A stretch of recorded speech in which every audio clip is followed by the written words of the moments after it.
perguntas, e é muito lindo ver Rochinho, Mari, pessoal, que tá sempre aí, tipo o Jack, a galera que é mais nerdona, uma galera que talvez é mais nova. Quem que tá aqui agora que nunca ouviu falar de Ayurveda? Ah, jura? Maravilhoso. Porque você errou de sala, você estava indo para sociologia, você veio conhecer. Que bom, que bom. Que é isso, né? A pessoa acha que você está na aula de filosofia 2, tipo, eu não vou falar nada sobre Schopenhauer, não vou falar nada. E tem uma galera que entra, às vezes, em umas palestras que eu dou, porque eu dou palestra no mundo inteiro, né? Em Portugal, na Universidade do Porto, sei lá, na Fernando Pessoa. E aí tem uns alunos que, dá uns 10 minutos, eles começam a fazer uma carinha de claramente que eles estão na sala errada, quando é universidade, sabe? E aí eu abro um espaço e falo, olha, se você não era pra estar aqui, você pode ir. Aí vem uma galera, tipo assim, tipo, não tá entendendo nada, negócio de Índia, negócio de dosha, negócio de Ayurveda, eu achei que eu tava em, tipo, direito do processo civil 2, né? E não tem nada a ver. Então, que bom. É muito lindo porque esse número foi diminuindo ao longo do tempo. Eu não sei se vocês têm noção disso, mas o Vida Veda só tem 4 anos. Parece que tem muito, né? Para a maioria das pessoas que acompanham muito, parece que é eterno, né? Mas a verdade é que só tem 4 anos e só tem 2 anos que a gente começou a fazer cursos online, por exemplo. Então, quem aqui faz algum curso do Vida Veda? Só para ter uma noção, Fundamentos da Ayurveda, da comunidade, olha em volta que bonitinho. Há 2 anos atrás não tinha, vocês não iam poder levantar a mão porque não existia nada disso. Então, a gente foi construindo isso tudo, né, pela demanda das pessoas. E uma demanda que as pessoas sempre me trouxeram foi dar palestras, né, e me chamavam. Eu vou dar uma agora em Lisboa, no mês que vem eu estou indo para Portugal rapidinho, e em maio eu acho que vou dar uma palestra lá em Lisboa, e o pessoal foi sempre assim, ia me chamando, eu ia indo. E eu normalmente vou ao convite dos lugares, e eu falo sobre temas que as pessoas dos lugares me chamam. Então, eu falo assim, você quer ver, teve uma palestra que eu dei na Universidade de Braga, na Universidade do Minho, em Braga, em Portugal, e que eles me pediram para falar sobre Smart Cities and Smart Technology e conhecimento védico. Então, assim, cidades inteligentes e conhecimento ayurvédico. Aí chamaram um cara da ONU, que é especialista em cidades inteligentes, e eles queriam fazer uma ponte entre cidades inteligentes e Ayurveda. E né, é o tipo de coisa que eu amo, que eu penso, não tenho a menor ideia de qual é a conexão entre esses 2 assuntos, mas vamos descobrir. E a gente começou a falar, né, eu vou dar uma palestra para professores do ensino público, acho que na semana que vem, quando vai ser aquela palestra lá do projeto? Semana que vem? Que me pediram para falar sobre ecologia interior, ecologia pessoal, e para professores do ensino público. A semana passada, eu tô já sem noção do tempo, a gente estava no Rio Grande do Sul, eu acho, que foi semana passada, né? Tava eu, Renata e Caio lá, foi semana passada, gato? Semana passada a gente estava no Rio Grande do Sul e me convidaram para dar uma palestra para 200 profissionais do SUS, em Nova Petrópolis. Então, falaram assim, a gente vai buscar você em Porto Alegre, você vem a Nova Petrópolis, a gente vai parar o serviço do SUS durante 2 horas, porque eles precisam te escutar. Mas por quê? Porque a gente está precisando cuidar melhor dos nossos profissionais de saúde. E aí me pediram para palestrar sobre os 4 pilares para cuidar de quem cuida. E aí estava eu lá em Nova Petrópolis. Em janeiro, a gente estava no Jordão, na Amazônia, com os índios Municuim. Então, vocês percebem, né? Essa é a minha vida, mais ou menos, hoje em dia, que é, você pode falar um pouquinho sobre, e aí eu sempre me coloco à disposição, né? Porque se a Renata, que é minha assistente, consegue botar na minha agenda, que a Renata agora está num projeto muito importante de me dar uma freada, que ela fala, não tem como, nesse ritmo que você está, a gente não tem como viver, entendeu? Você vai ter que dar uma acalmada. E eu sou o contrário, né? Não é à toa que a Renata existe para me salvar, porque se alguém me fala assim, vamos conversar sobre não sei o que lá no interior da Mata Atlântica com 3 pessoas, eu falo, claro, como é que a gente chega lá? Chama o Uber, né? E eu vou. E aí eu preciso de pessoas me dizendo, se você for, você daqui a pouco você não vai ter tempo para mais nada, você vai ficar doente, você tem que se alimentar também, você quer correr uma maratona e palestrar no Xingu, tipo, vamos tentar organizar esse correto um pouco melhor. Aí tem pessoas maravilhosas que cuidam, né, dessa agenda e desse projeto todo, que eu tenho a tendência a querer, né? Quando eu vejo pessoas que nem eu vejo vocês, o meu impulso é, vamos conversar. E eu achava que o online era suficiente. Quem aqui conhece o Vida Veda ou segue em alguma das redes sociais? É sempre 99% da sala, menos a moça que entrou para aula de psicologia. Né? Como você chama? Fernanda, tadinha, que ela foi uma amiga que falou, vem cá. Foi exatamente isso, né? Você precisa, né? E aí... Coitada. Fernanda, você não sabe onde você se meteu, Fernanda. Porque quase todo mundo dessa sala um dia já foi a Fernanda. E essa pessoa que alguém falou, ai, Ayurveda, por quê? Aí depois, quando ela piscou, ela estava maratonando os 800 vídeos do Vida Veda e ela não sabe por quê, né? Mas é porque é isso, né?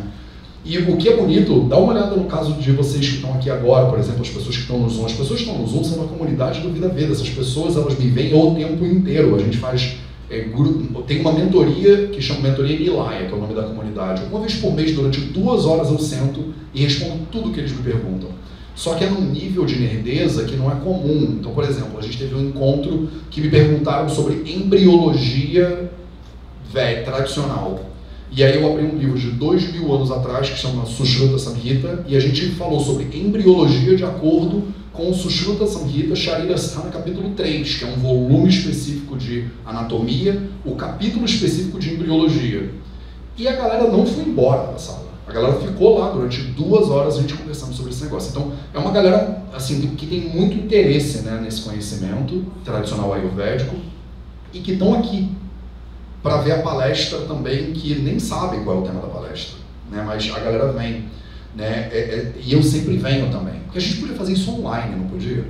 Tipo, você ficava na tua casa, eu ficava na minha, eu abri uma live, a gente já faz isso, eu faço todo dia. Hoje foi a live 727 do Projeto 0800. Tinha uma galera que provavelmente daqui que estava lá. E aí, a gente tem esse impulso, que é muito humano, de se encontrar. Né? Tipo, por que você vem aqui ao vivo se você sabe que se você abrir agora o YouTube do Vida Veda, tem pelo menos umas 15 palestras lá? Não é porque você não tem nada para fazer na sua vida. Todo mundo aqui é ocupado pra caramba, tá tentando conciliar trabalho com filhos, com marido, com esposa, com família, com a série do Netflix, que na verdade você tá querendo finalizar também, mas você vem aqui, né? Então eu venho aqui para honrar esse seu impulso da gente se encontrar, que é diferente. Todo mundo que vem, por exemplo, no presencial, fala que é outra parada.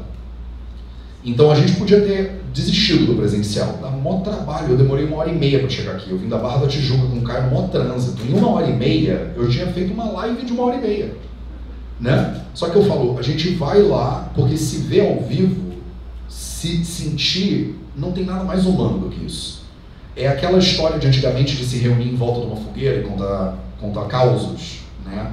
É aquela coisa um pouco que o Yuval Noah Harari, que escreveu o Sapiens, ele fala que um dos elementos fundamentais de ser humano é a fofoca. A gente adora assuntar. Minha avó, por parte de mãe, chama isso de assuntar. Né? Eu vou ligar para uma colega minha para a gente assuntar. Né? E assuntar é um pouco isso, né? Vamos se juntar aqui e trocar uma ideia. Né? Amanhã, por exemplo, para a galera que é da comunidade do Vida Veda, tem um jantar que a gente faz nos lugares que eu vou, que a galera se senta, né, se junta para jantar, que é tipo trocar uma ideia. Eu nem fico lá o tempo inteiro, eu chego só no finalzinho dele, mas o pessoal se conhece, se une, né? Eu acho que tem um pouco, tem um pouco de tudo, né? Tem um pouco da coisa da fofoca, que eu não vejo com maus olhos, o impulso de querer trocar uma ideia com outras pessoas, aquela coisa humana de perguntar como é que tá o tempo, né? E o Rio de Janeiro é um papo meio que é sempre igual, né? Tá quente hoje, né? Tá quente. Eu sou carioca, né? Tá quente hoje, tá quente hoje. A gente tem essa conversa o tempo inteiro igual, né? Tá muito quente hoje, né? Tá muito quente hoje. Você não precisa descobrir, né, uma nova lei da física. Você só fala, tá quente, né? Tá muito quente. Nossa, o calor, né? Realmente o calor tá impressionante dessa vez. Quanto tempo você mora no Rio de Janeiro? 46 anos. Então, assim, isso não é novidade mais, mas a gente faz. A gente precisa desse contato, né? Isso faz parte do ser humano. Se encontrar faz parte do ser humano. Às vezes é nesses encontros que as maiores transformações acontecem. A gente fez um retiro de carnaval, né? Agora todo ano tem um retiro de carnaval do Vida Veda. É uma galera assim, tipo 30, 40 pessoas. E as inscrições já estão abertas agora e já está quase lotando para o ano que vem, porque é um negócio que tem uma demanda muito grande. Depois de 7 dias lá, juntos, acorda junto, medita junto, faz yoga junto, come junto, todo dia tem isso aqui, tipo uma roda de perguntas, todo dia a gente conversa e as pessoas saem completamente transformadas. Se eu falasse assim, 40 horas de retiro, assiste 40 horas de palestra no YouTube. Deveria dar no mesmo, mas não dá. Porque tem um elemento fundamental que eu sei que é o poder que chama... Como chama? Vocês sabem? Da presença. Comunidade. Comunidade é o poder. Você, assistindo a live na sua casa, tem uma suspeita, que não é incomum, de que você é a única pessoa doida, mesmo que você esteja vendo que tem 478 pessoas online, dá uma sensação de que você não é normal. Um pouquinho, pelo menos. Não dá. Do tipo, vocês, normalmente, a galera do Vida Veda é a galera que todo mundo acha que é a pessoa que se alimenta melhor de todo mundo que você conhece, né? É a galera mais esquisita que dorme no horário que ninguém quer dormir e acorda no horário que por que você acorda, né? Só que, normalmente, na sua família, nos seus amigos, na galera da faculdade, você é a pessoa que é meio verde, né? A pessoa do verdinho, a pessoa que é vegetariana, ou é a pessoa que se preocupa mais com a alimentação do que a maioria das outras. É a pessoa que, quando você sai para comer, alguém te pergunta, vamos comer, você pergunta, mas você está com fome? Né? E a pessoa pensa, que tem a ver fome com a gente sair para comer? Aí você fala, deixa eu te explicar o que tem a ver, né? E você dá uma mini aula, né, para os outros seres humanos em volta. Você azucrina um pouco a vida das pessoas e você tem a sensação que é muito comum, que assim, só eu que sei isso. Aí você vem aqui e você vê que não é, né? O que é interessante da comunidade é que as pessoas que normalmente... Eu, por exemplo, eu era doido que fui para a Índia estudar Ayurveda. Quando eu cheguei na Índia, não tinha nenhum brasileiro lá. E depois a Laura, que uma amigona minha, me falou, olha, você é o primeiro a fazer esse troço. A sensação de solidão, ela não é muito confortável, porque o ser humano é um bicho social. A gente precisa do grupo, né? Se vocês pararem para pensar, a gente não é um bicho muito sagaz, a gente não é um bicho muito rápido, muito forte, que tem garras poderosas, dentes, caninos incríveis. A gente é um bicho que fisicamente a gente é meio débil. Só que, como grupo, a gente domina qualquer parada. Então, eu acho que é por uma questão evolutiva mesmo do ser humano, que a gente sabe que junto a gente é mais forte. E quando a gente se sente isolado sozinho, é uma das piores coisas que tem. Inclusive é um dos fatores que estão na base, por exemplo, de comportamentos abusivos, de adicção, drogas e tal e tal. Eu não sei se vocês têm noção, mas um parêntese aqui que não tem talvez muito a ver, mas tem tudo a ver. Tem uns experimentos que foram feitos há umas décadas atrás e que modelaram o conceito que a gente tem hoje a respeito de drogas e adicção. Né? Então você não achou que a gente ia conversar sobre isso hoje, mas a gente vai. Né? Então, o modelo era o seguinte, você pega um ratinho, bota ele dentro de uma gaiola e bota uma mamadeira na gaiola que tem ali uma droga muito potente, tipo, sei lá, heroína. E aí o ratinho dentro da gaiola, ele toma contato com a heroína. E aí ele vicia na heroína e o que acontece? Ele para de comer, ele para de fazer outras coisas e vai o tempo inteiro ali na heroína até que chega uma hora que ele tem uma overdose e ele morre. Esse experimento, ele modelou o conceito que a maioria das pessoas tem a respeito de adicção, que é assim, adicção é, você tem contato com uma substância que é viciante, você fica viciado, você usa ela até você não poder mais e você fatalmente, né, morre ou, sei lá, tem algum problema muito grave. Você não consegue evitar aquilo é muito maior do que você. É dessa ideia que a gente derivou todo o conceito que a gente tem hoje em dia de guerra às drogas, por exemplo. A gente precisa parar a possibilidade da pessoa comprar ou da outra poder produzir essas drogas, porque se você tiver o contato, você vai viciar.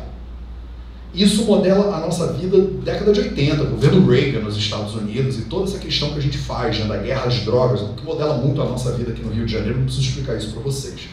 O conceito todo é muito baseado nessa hipótese de que se você entrar em contato com uma substância que gera adicção, você vai viciar e aí já era. A sua vida vai ladeira abaixo. Já ouviram falar isso? O álcool é a porta de entrada. E aí você começa a fumar um cigarro. Aí você experimenta maconha. E a maconha é a porta de entrada para drogas mais perigosas. Aí você pensa, daqui a pouco a pessoa está, né? Aí vem a minha avó e fala, meu filho, você está cheirando, né, maconha. Eu falo, vó, não tem nada, senta aqui, deixa eu te explicar, né? O conceito todo, ele foi visto pela metade. Porque esse experimento da jaula com o ratinho, ele é metade do experimento. A gente, não sei se foi uma questão de conveniência, de política, de economia ou o que, a gente não fala da outra metade do experimento. E a outra metade do experimento é assim. Pegamos o ratinho, botamos ele lá, ele viciou na mamadeira, mama lá na mamadeira da droga, que for, até ele morrer. E aí os pesquisadores não pararam por aí, porque pesquisadores, né, o método científico, ele nunca para por aí. O que eles fizeram a partir daquele momento? Eles falaram, vamos testar se isso é verdade sempre. E aí o que eles fizeram? Pegaram uma nova jaula, só que nessa nova gaiola, eles não só botaram a droga, como botaram outros ratinhos. Não só botaram outros ratinhos, como botaram aquelas rodinhas de ratinho e botaram um entretenimento para os ratinhos. E aí o que eles perceberam?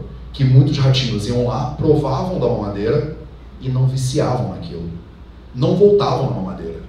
Quando eles estão inseridos numa sociedade que dá suporte para a vida deles, quando eles têm atividade física, quando tem outras coisas para fazer, o tipo de adicção, o tipo de contato que a pessoa tem com aquela substância é completamente diferente. Porque ele tem uma vida que é muito rica de outras coisas também. Estou falando tudo isso para falar sobre o poder da comunidade. Vocês estão acompanhando ou eu estou sozinho nessa? Então, né? Então, é muito fácil você modelar, né, um ser humano sozinho, e como você está sozinho e isolado, pode te gerar uma série de problemas. Só que você não pode usar essa hipótese isolada para chegar a conclusões absolutas, porque falta um monte de coisa aí. Como, por exemplo, bota esse ser humano com outros seres humanos e vê o que acontece. Bota esse ser humano com outros seres humanos e propósito, e uma missão de vida, e atividade física, e uma alimentação adequada, e um sono que ele pode ter direitinho, e vê o que acontece. Outra coisa totalmente diferente acontece. Nesse momento que a gente está passando, né, já há 2 anos, o que mais aconteceu com a gente? Isolamento. Né? Quando as outras pessoas, elas são possivelmente vetores da doença que vai acabar com a minha vida. Então a gente, como comunidade, acaba se dispersando. E é natural. Isso meio que não teve muito jeito, né? Foi como as políticas de saúde pública deram um jeito de lidar com uma situação que a gente não tem cartilha pronta. Ninguém deixou pra gente um legado de como lidar com uma pandemia global, blá blá, isso tudo que a gente viveu. Só que eu não posso perder a oportunidade do presencial quando a gente tem essa oportunidade. Porque eu entendo que você, como ser humano, isolada ou isolado dos outros seres humanos, você é menos potente do que você dentro de uma comunidade com um suporte interessante.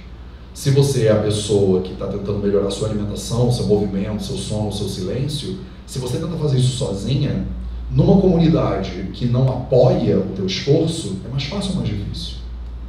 É muito mais difícil. Beirando o impossível, né? Porque a comunidade que não te apoia ou não entende o movimento que você está fazendo, ela sempre vai questionar. Nos Alcoólicos Anônimos, né, quando a pessoa ela tenta parar de beber bebida alcoólica, uma das coisas que são sugeridas é você tem que parar de frequentar bar. É meio óbvio, né? Você tem um problema de adicção, né? Você tem uma relação com aquela substância que você não controla ainda muito bem, é melhor que você não visite bares. O que acontece quando a pessoa ela para de visitar bares? Ela deixa de encontrar com quem? Com a galera do bar. Então, muitas vezes, você não vai ao bar porque o bar é legal, você vai ao bar porque a galera é legal. Então, não é à toa que o Timothy Ferriss, um autor americano, chamou ele comumente de Tim Ferriss, ele tem uma frase que, na verdade, é de outras pessoas, que ele fala assim, você é a média das 5 pessoas com quem você mais se relaciona. Interessante pensar nisso, né? Se você pensar quem são as 5 pessoas com quem você mais tem contato e mais se relaciona, e como esse relacionamento, ele acaba impactando o teu comportamento e quem você é, as escolhas que você faz. Então, se você, por exemplo, estou tentando parar de beber e os meus melhores 5 amigos são a galera da bebida forte, é mais fácil ou mais difícil eu conseguir reter o hábito de parar de beber? É óbvio que é mais difícil, né? Agora, se eu estou querendo fazer atividade física e eu entro num clube de corrida, eu estou querendo correr, eu estou no clube de corrida, eu vou lá e todo mundo é corredor. Qual é a chance de eu correr mais? É muito maior. Não é à toa, por exemplo, eu treino triatlon, agora eu estou totalmente fora de forma, mas vou ter que voltar à forma porque no final desse ano eu vou correr o Ironman de Fortaleza. Já está pago, está marcado, eu tenho que ir. Então, eu vou correr a Maratona do Rio também agora em junho, sem nenhuma condição de fazer isso agora. Se me falar assim, vamos agora, eu falar, eu espero até junho, porque agora eu não estou conseguindo. Mas até junho vai dar tudo certo. O que eu fiz quando eu comecei a treinar triatlon, por exemplo? Eu entrei no clube de triatlon. O que a galera do clube de triatlon faz? Eles pedalam 4h30 da manhã. 4h30 da manhã. Quando o treinador me falou isso, a minha primeira sensação, e olha que eu sou o cara do Brahma Muhurta, do Ayurveda, e eu falei, você tá muito louco 4h30 da manhã. 4h30 da manhã é um horário que, se eu for muito disciplinado, eu tô querendo acordar. Você quer que eu pedale 4h30 da manhã? Ele é o horário que a galera pedala. E aí falei, tá bom, vou lá um dia conhecer. Fui um dia me arrastando, tipo, no chão. E aí eu vi aquela galera toda animada, 4h30 da manhã, bicicleta, não sei o que lá. E eu falei, meu irmão, eu quero isso aqui. Eu quero essa parada aqui. Segundo treino, foi mais fácil ou mais difícil? Muito mais fácil. Eu já cheguei lá, já tava, e aí galera, fala, tudo bem, vambora, vamos treinar. Pô, não fica de preguiça não, já tava eu animando, querendo animar geral. Terceiro treino, quarto treino, quinto treino, eu já tava amarradaço. Levei o Caio pra filmar. Nascer do sol lindo, Pedra da Gávea, a gente mandando brasa. Lembra, gato, dessa? Lindo dia, né? O Caio morrendo de sono. Não tinha entrado ainda na vibe do triatlon, mas eu tava amarradão, tipo, comendo minha bananinha e metendo brasa, metendo bronca no negócio. Por quê? Por causa da galera. Então, um dos motivos, só pra você entender por que você teve um impulso que você não questionou tanto, ou talvez tenha questionado um pouco, mas venceu o questionamento, de vir aqui. E por que eu também faço isso? Se a gente podia estar todo mundo nos nossos celulares, né? Porque o presencial, a comunidade, é o poder. Então, dito isso, eu vim aqui para servir você. E essa é a oportunidade que você tem de, tipo, levantar a mão e me dizer como que eu posso fazer isso. Porque eu vou ficar aqui para você. Né? Eu não tenho um tema pronto, se vocês quiserem que eu fale mais sobre qualquer coisa, a gente fala mais sobre qualquer coisa. Então agora é a hora que vocês me dizem sobre o que a gente vai falar. Em questão da alimentação. Quando se tem fome, é a melhor hora de você se alimentar. Mas quando o sujeito tem aquela fome, que você fala assim, você pode estar fazendo confusão, você conversa, né? Mas assim, essa identificação para mim é muito difícil. Eu fico assim, marido tá aqui, marido, o Mateus está na minha cabeça. É o poder baixo do Mateus. Então, Gisele Enfermeira pergunta, né, pra galera que tá em casa, que não ouviu, eu tenho dificuldade um pouco com essa coisa da fome, né, da orientação da fome. Tem gente que tem uma fome muito furiosa, e como é que identifica, né, se a pessoa está com fome mesmo ou se ela não está. A sua pergunta é maravilhosa, eu acho que eu já respondi ela umas 200 vezes e eu acho que vou responder mais umas 400, porque qual é o bonito e o ouro, eu acho que eu estou perguntando. Eu estava conversando sobre ela hoje de manhã no Bem Juntinhos. Eu, hoje de manhã, fui gravar um programa do GNT, que é com a Fernanda Lima e o Rodrigo Hilbert. Estavam sentados lá, horas gravando. E eles perguntaram praticamente isso. Então vai sair isso aí também no GNT, daqui a pouco, só para você ter noção. Né? É muito difícil porque é multifatorial. Na nossa cultura, principalmente a nossa cultura médica, a gente, por uma questão de didática, eu acho, gosta de simplificar a vida das pessoas. Você está com sobrepeso, fecha a boca e faz atividade física, por exemplo. Né? Essa solução, ela é uma simplificação grosseira da realidade. Né? Se fosse fácil assim, qualquer um faria. Né? Pega uma pessoa que é fumante e fala, para. Não é tão óbvio o que você tem que fazer, basta você parar. Né? Você é preguiçoso, por acaso? E aí, como a gente tenta simplificar para pedagogicamente ajudar os outros, a gente acaba colocando as pessoas numa situação muito ruim que eu chamo de violenta. Eu acho que é violenta. Porque a pessoa não se sente ouvida no processo dela, ela pensa, olha, se fosse só parar, eu já tinha parado, né, ó gênio. Né? Eu não sou burro, eu sei que eu tenho que parar, mas eu não consigo.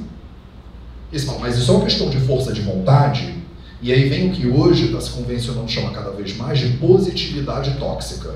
Tudo que você consegue, tudo que você quer, você consegue. É mentira. Tudo que você quer, você conquista.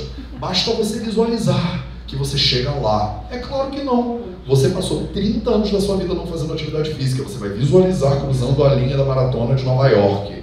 Você vai começar a correr, vai quebrar o joelho. E aí você vai querer processar a pessoa do livro lá, você consegue tudo, suba a sua montanha, são uns nomes assim bem bizarros, né? Tipo, a reta final é sua, quem mexeu no meu queijo, sei lá, umas coisas muito loucas. Quem mexeu no meu queijo? Best-seller internacional. Maravilhoso, né? Muito bom. Então, você parte de um princípio que é totalmente equivocado de que é fácil. Simples e complexo, fácil e difícil são coisas muito diferentes. O fato de ser simples não significa que é fácil. Então assim, é simples, para de fumar. É simples, é fácil? Não é. Por que que essa coisa da fome, ela é muito difícil? É simples, eu vou falar assim, fome é um impulso fisiológico, é que nem fazer xixi. Você precisa perguntar para o seu urologista quantas vezes por dia você deveria fazer xixi? Não. Né? Você precisa no urologista que fala assim, você deveria fazer xixi a cada 2 horas, beba 2 litros de água e tal e tal. Aí você fala, doutor, e se eu não tiver vontade de fazer xixi? Você vai ao banheiro, faz uma concentração lá e bota um pouco de xixi para fora. Entendeu? Dá uma forçadinha. Isso seria loucura completa. Ninguém nunca foi no urologista por causa disso. Você foi no urologista porque você teve uma infecção urinária de repetição bizarra, porque você teve algum problema. Né? Mas a gente faz isso com nutris, por exemplo. Né? Eu não sei o que comer, eu não sei quando comer. Aí a pessoa ela pega e passa uma tabela para você. Né? A galera do Ayurveda ainda passa uma tabela do dosha, que é pior ainda. Né? Do tipo, olha, você é o vata e você vai comer o vata. Né? 3 vezes, cada 3 horas come o vata. Né? Isso aqui é bom para vata, isso aqui é ruim para vata. Se é astringente, se é vermelho é ruim para pita. Tem um negócio das cores também, que é uma loucura completa. Se é mais escurinho, isso aqui não é bom para vata não. Aí vem uma coisa de cromoterapia misturado com Ayurveda, misturado com violência doméstica, sei lá o que é uma loucura, não dá, as pessoas não deveriam, né, seguir regras que os outros impõem. Mas com a alimentação a gente faz isso por quê? Multifatorial. A gente faz isso por multifatorial. A gente tem uma sociedade, e aí você precisa embalar comigo aqui um pouquinho, 2 pés de complexidade para dentro do assunto, porque senão a gente não chega a lugar nenhum. A gente vai ficar aqui sempre fazendo receita de bolo de Instagram. Vou te fazer um carrossel do Instagram que vai resolver todos os seus problemas. Impossível, né? Eu tinha essa juventude há 4 anos atrás, eu pensava assim, vou começar a fazer lives no Instagram. Vou fazer lives toda quinta-feira às 8 da manhã. Toda quinta-feira, era a minha ideia. Eu acho que vou fazer umas 5. Porque eu pensava, na primeira eu falo de o que são os doshas, eu falo o que é o Ayurveda, eu falo um pouco sobre tratamento, sobre alimentação, e acabou, não vai mais ter assunto. Vão ser 5 lives, 8 da manhã, de graça para as pessoas, Projeto 0800.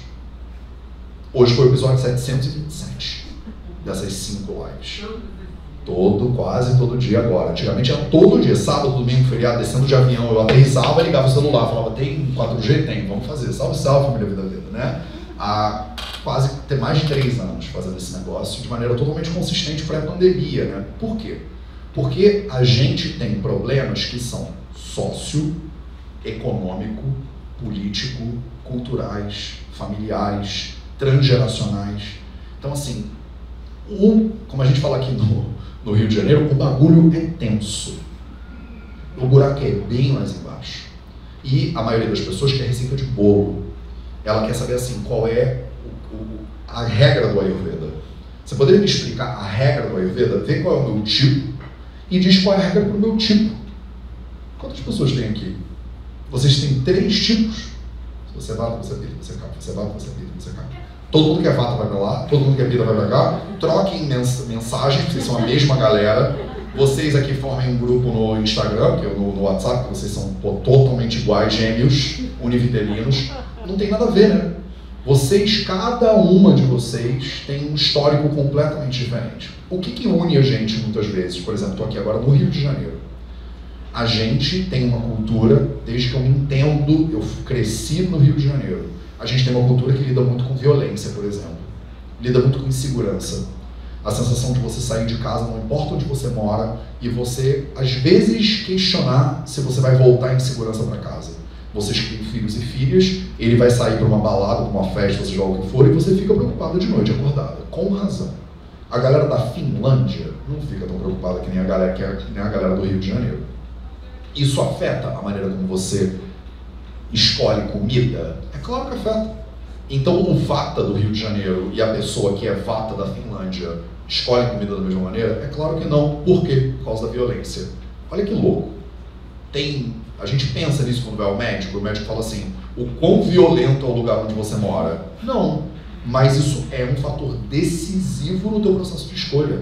Na hora que você dorme, na hora que você acorda, o que você faz para ir para o trabalho e voltar. Se você demora mais ou menos, porque você pega tal avenida ou tal avenida. Eu estudei na UERJ, eu me formei, minha primeira faculdade foi pública e foi na UERJ, minha segunda faculdade foi pública e foi no interior da Índia.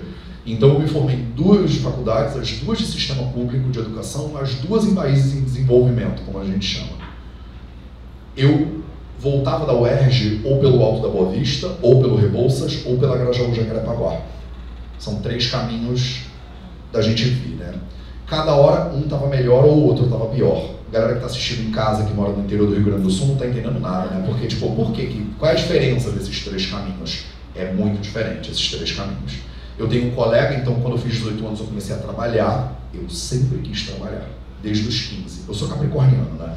Então, eu nasci e falei, meu pai, quero arrumar um emprego. Ele fala, espera, quando você fizer 18 anos, você começa a trabalhar. O que eu fiz? 18 anos eu comecei a trabalhar. E eu comecei a dar aula num colégio no Rio de Janeiro, que chamava Colégio PH, não sei se ainda tem. Né? Eu trabalhei 3 anos no PH. Eu dei aula de história, de geografia. Aí eu comecei a dar aula no pré-vestibular comunitário na Tijuca, que eu estava na UERJ, e aí eu ia no GAV, Grupo de Apoio ao Pré-Vestibulando, uma coisa assim. Eu dava aula de gramática e língua portuguesa e literatura da língua portuguesa, né? Pra galera lá do pré-vestibular comunitário. Então, eu tinha uma vida bastante ativa. Morava na Barra da Tijuca com a minha mãe, naquela época, imagina, não tinha um centavo, né? E trabalhava em 5 filiais do Colégio PH, Ipanema, Botafogo, Barra da Tijuca, Niterói e Tijuca. E Niterói. Então, eu vivia dando volta pelo Rio de Janeiro inteiro de carro, ia para a UERJ, voltava às vezes tarde para casa. Momento história triste, tá? Um colega meu de trabalho estava voltando, o mesmo trajeto que eu pegava sempre, ele tinha o mesmo carro que eu tinha, foi parado na Grajaú Jacarepaguá, foram roubar o carro dele. Encheram ele de tiro, só porque não. E eu perdi um amigo meu naquela época. Quem é carioca já ouviu alguma versão dessa história, não já? Eu, depois daquele dia, ia pela Grajaú Jacarepaguá do mesmo jeito? Mas não ia mesmo, mas não ia mesmo. Isso afeta a maneira como eu faço escolha na minha vida? 100%. A minha alimentação, às vezes sim. Porque às vezes eu, por causa do medo da minha segurança, eu fazia um caminho enorme para chegar em casa, pegava um trânsito furioso, eu não sei como, mas às vezes 11h30 da noite estava trânsito na frente da PUC, por exemplo. E eu olhava, o que aconteceu para estar trânsito 11h30 da noite? E estava trânsito. Chegava em casa tarde pra caramba, isso afetava a maneira como eu me alimentava, como eu dormia, como eu fazia atividade física, como não? Entende? Multifatorial. Você não achou que eu ia para aí, né? Com essa tua pergunta. Você achou que eu ia falar, é só meditar, né? Mas é porque é isso, percebe? Quem é esse paciente que tem dificuldade com a alimentação? Que cidade que ele mora? Como é que ele vive? Você tem pelo menos 10 coisas que você precisa olhar quando você vê um paciente. Eu vou dar uma nerdada agora, tá? A gente chama isso de Dasha Vida Pariksha. Dasha 10 Vida. Formas de conhecimento Pariksha, para você fazer diagnóstico. Uma dessas 10 é deixa, o local.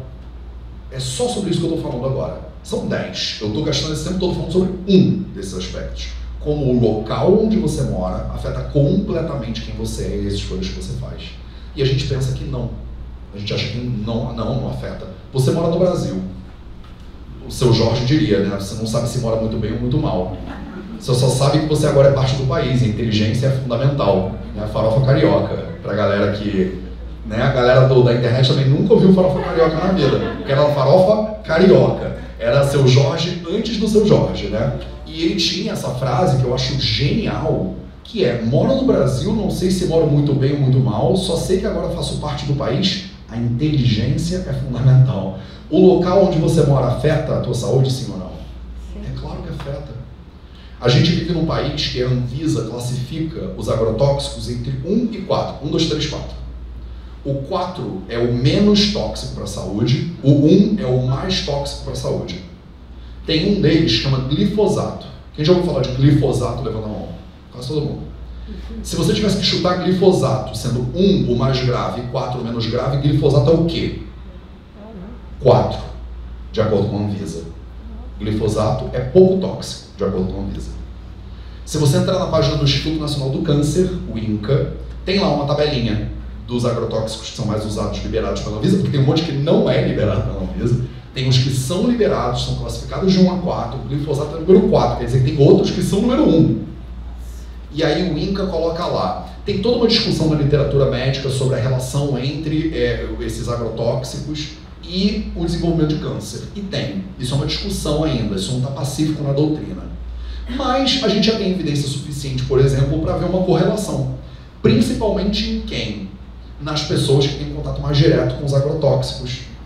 Vocês, a maioria, não tem esse contato muito direto e morrem de medo, querem comprar orgânicos e blá blá blá. Mas quem é que tem mais contato com os agrotóxicos? O agricultor, por exemplo, a pessoa que trabalha na indústria química.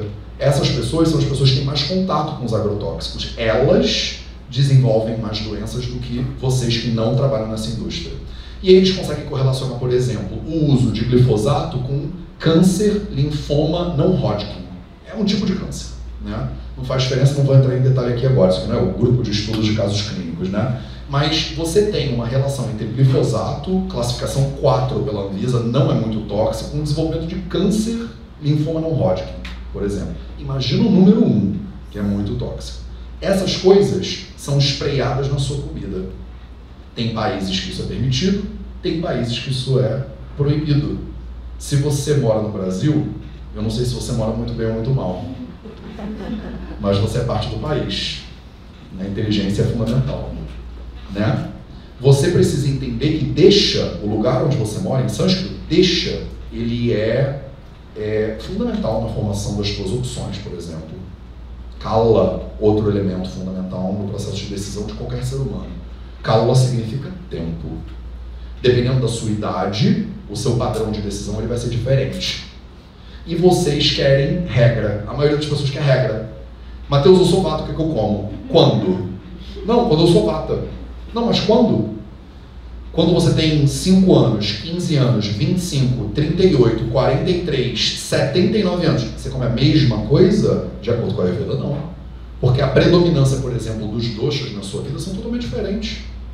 E aí você precisa se adaptar também àquelas necessidades que o seu corpo vai demonstrando que mudam ao longo do tempo.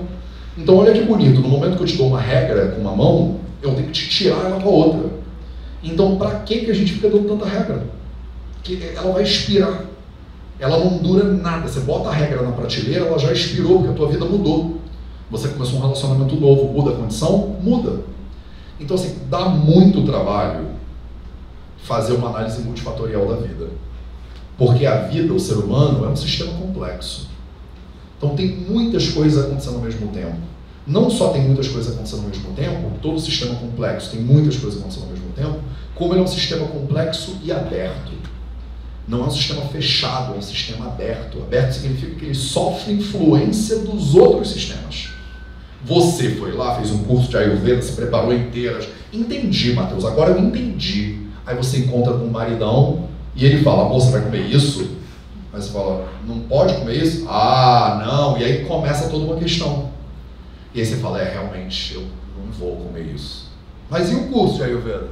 Não, eu estava com todas as certezas do mundo, até que eu encontrei. O Mike Tyson, ele falava isso, você pode ter todos os planos do mundo até você tomar um soco na cara. Lembra do Mike Tyson, que era um boxeador? Talvez ficou meio velho. Mas qual é a referência nova? É o Popó? O Popó também é, né? Mas antigamente, para vocês que são dos anos 2000, né, tinha um cara que chamava Mike Tyson, né, que era campeão mundial de boxe. Eu tenho que começar essas coisas contextualizando, né? Eu vou ter que contextualizar para as pessoas. Então, uma vez, na década de 90, tinha uma banda que chamava El Chan. E o El Chan, né, costumava dizer que no samba ela me disse que rala, né? E eu vou ter que começar a contextualizar, porque as gerações novas, elas não entendem, tipo, ficam me olhando com uma cara de tipo, Mateus, sério, eu nem sei do que você está falando. Mas enfim, o Mike Tyson, ele falava, todo mundo tem um plano até levar um soco no meio da cara. Então, na prática, a gente brinca também que na prática a teoria é outra, né? Quando você bota na prática, você vê que a realidade é totalmente outra. Kala, o tempo que você habita, ele modifica completamente a maneira como você lida com as coisas. Por exemplo, você habita um tempo de Segunda Guerra Mundial, imagina, lá na primeira metade do século XX, do século passado. Muitos dos seus avós, bisavós, viveram esse tempo. Nesse tempo, na Europa, de onde muitos de vocês também são, né, descendentes, tinha uma escassez alimentar absoluta. Então eu tenho, por exemplo, história da minha família, que a sua bisavó sobreviveu de sopa, de casca de batata, um negócio assim. O que uma pessoa que sobrevive a 4 anos de guerra e escassez alimentar, qual é o tipo de cultura que ela deriva desse tipo de experiência? ela deriva uma cultura de escassez, que é absolutamente natural. Vocês não acham que 2 anos de pandemia vão afetar a nossa cultura e a nossa geração de alguma maneira? É claro que sim, e as crianças? Como? De muitas maneiras diferentes. Mas é um caos que nunca se viu na humanidade? Não, não, não. A gente passa por essas coisas o tempo inteiro. Teve febre espanhola, Primeira Guerra Mundial, Segunda Guerra Mundial, Guerra Fria. Toda hora tem alguma coisa acontecendo. O ser humano é um bicho que é resiliente. A gente está encarando o problema e guerra lá da Mesopotâmia, do Império Romano. Basta a história que você vai ver. A gente não consegue ficar quieto. É impressionante. O sujeito está em Moscou, ele tem uma casa, tem aquecimento, tem comida, vai invadir o país para quê, meu filho? Não tem Netflix aí? Não tem um livro? Sabe? Vai fazer alguma coisa da sua vida. Precisa incomodar os colegas que estão lá plantando a comida deles bonitinho. A gente, o bicho humano, tem essa coisa, né? Do tipo, dá um tédio isso aqui, né? Vamos, sei lá, invadir o FRJ, e aí sai a galera da faixa, vamos invadir, né? E tal, porque a gente fica doido. A pessoa que sobreviveu à Segunda Guerra Mundial e que passou um cenário de escassez, aquilo gruda no corpo. O trauma, ele gruda no corpo. A pessoa carrega aquele medo para sempre. Se eu falasse para todo mundo aqui que a pandemia acabou 100%, que não tem mais vírus nenhum no mundo, ainda assim, eu tô com a máscara no bolso aqui pensando, sei lá, vai que, né? Daqui a pouco é Omicron, Delta, Mega Blaster, inventa uma coisa, esse vírus é maluco. Como é que eu tô? Eu tô gato escaldado. A gente não fala isso? Gato escaldado tem medo de água fria, né? Então eu já tomei uma escaldada, aí o pessoal fala, tem um balde aqui. Eu falo, não, é ruim, hein? Isso aí é água fria, meu irmão, passo longe. Então a gente vai passando por esses traumas.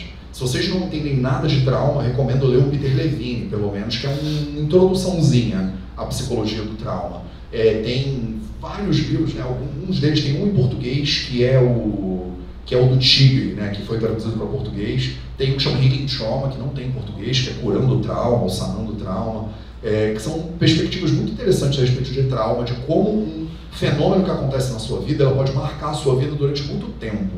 Principalmente se esse trauma ele não é resolvido. Se você é obrigado, do nada, a se trancar na sua casa, não conviver com mais ninguém, ter medo de todo mundo, isso afeta a sua vida. Não estou questionando a decisão de isolamento social, é só vocês entenderem o que isso faz, né, nas suas decisões dali por diante. Segunda Guerra Mundial, escassez alimentar, sopa de casca de batata. O que eu penso a respeito de alimentação? A alimentação é uma coisa que pode ficar escassa a qualquer minuto. Como é que eu educo os meus filhos? Comida não se desperdiça. Você só levanta da mesa quando você terminar tudo que você botou. Você que botou, vai ter que comer. Mas mãe, eu não estou com mais fome. Mas você sabe das crianças da África? E a gente começa a criar uma série de ideias que são absolutamente racionais dentro de um cenário de escassez alimentar. Eu quero ensinar para os meus filhos a importância da escassez alimentar, que eles não sabem de primeira mão, porque eles não viveram o que eu vivi, mas que eu quero passar para eles, para que eles não sofram como eu sofri. É tudo impulso de cuidado, de carinho, de sobrevivência, percebe? Só que aí eu passo para eles, a gente às vezes chama isso de trauma transgeracional. Eu passo para a criança o problema que eu sofri. A gente não faz psicotécnico para ser pai e mãe, né? Você não faz uma avaliação para saber assim, eu estou pleno, posso ter filhos, né? Eu passei na prova, tenho todas as condições de educar essa pessoa sem importar nada e nem exportar nada que seja danoso para a saúde dela. Não tem vestibular, né? Pelo contrário, a gente faz e depois vê qual é. E muitas vezes, quando você vai vendo, não é à toa que muitos pais e mães que estão aqui, dos meus alunos e alunas e pacientes e tal, eles me falam, eu aprendo muito com os meus filhos, é uma escola, né? Porque você não tem a menor ideia do que você está fazendo e você faz o melhor que você pode com o que você tem disponível. É isso que a gente faz como ser humano, o melhor que a gente pode com o que a gente tem disponível. Só que se você recebeu escassez alimentar, você tem medo e carinho e ensina uma pitadinha de escassez alimentar. E aí você pega essa criança e ensina para ela que o mundo é um lugar que pode faltar comida e que você tem que comer sempre que você tiver a oportunidade de encher, enche. Já repararam que a gente tem essa comunicação? Como é que você acabou de comer, como é que você está se sentindo? A pessoa fala assim, tô cheio. Cheio não é um bom adjetivo para, né, significar o quanto de comida eu já comi. Tanto que hoje em dia já se corrige muito isso. Fala assim, não é cheio, é satisfeito. Né? Não é cheio, é satisfeito. Mas a nossa educação no cenário de escassez é cheio. Se você tem comida, enche. Porque você não sabe quando é que vai ter de novo. E aí a gente cria uma psicologia que é uma psicologia de escassez alimentar. que não é por mal, mas é o que é. Bota isso num cenário de abundância alimentar. A pessoa ela vai encher o tempo inteiro. E ela vai encher por diversas situações diferentes. E aí você vira para essa pessoa, por exemplo, e você fala, pega leve na comida. Pega leve o quê, minha filha? Você não sabe o que é a Segunda Guerra Mundial. Eu é que sei, você não sabe. Você não foi educada, entendeu? E as crianças na África? Aí você pensa, mas em que matemática, quando você come aqui, a criança se alimenta lá? Tipo, qual é essa dinâmica cósmica do portal? O que acontece na sua barriga que você alimenta uma criança toda vez que você come mais do que você deveria comer? Por que a gente usou esse argumento? Vocês ouviram esse argumento como eu também ouvi. Eu estou desonrando o problema de alguém do outro lado do planeta Terra, se eu deixar comida no prato. Eu aprendi isso que nem vocês. Eu, quando eu era criança, minha mãe, que é um anjo, uma pessoa maravilhosa, que eu amo de paixão, que muitas de vocês conhecem a minha mãe, mas a minha mãe fazia isso. Eu sentava na mesa, eu comia, eu passava mal de comer, eu vomitava a comida. A minha mãe me pegava pelo braço, me sentava de novo e botava outro prato. E ela falava, você vomitou? Agora vai comer de novo. É brabo, né? Ela também fala isso, meu filho, me desculpa porque eu fiz isso, mas ela não fez por mal. Eu, pelo menos, não tenho nenhuma sensação de, pô, mãe. A minha sensação é, caraca, minha mãe estava tentando me proteger de um fantasma que não existia lá em casa quando eu era criança, mas que ela recebeu da minha avó, da avó dela, na verdade, que veio de Portugal num cenário de escassez absoluto. A minha bisa Sofia, chegou no Brasil com tudo que ela tinha dentro de uma caixinha. Foi morar lá em Santa Teresa. Depois minha família foi morar no Catumbi. Então minha família, por parte de mãe, é portuguesa, galera ali de Santa Teresa, ali do Catumbi. Foi lá que eu cresci, grande parte da minha infância, diga-se de passagem. O que aconteceu na primeira semana que a minha bisa estava no Brasil? Roubaram a caixinha dela. Olha que sacanagem. Ninguém sabe quem, mas roubaram. Ela veio lá não sabe se Deus lá como de Portugal, com o dinheiro que ela tinha, com tudo que ela tinha, chega no Brasil e roubam ela. A mentalidade já é de escassez, todo mundo é perigoso, não confia em ninguém. Guarda o teu, protege o teu e não divide com os outros. Ela passa isso para minha avó, e aí a minha família, em grande medida, é uma família de pessoas muito desconfiadas. Eu cresci assim. Por que eu faço as coisas do jeito que eu faço? Eu estou aqui num processo de cura da minha própria ancestralidade, digamos assim. Porque na minha família eu aprendi isso. Você está dando muito, isso desconfia.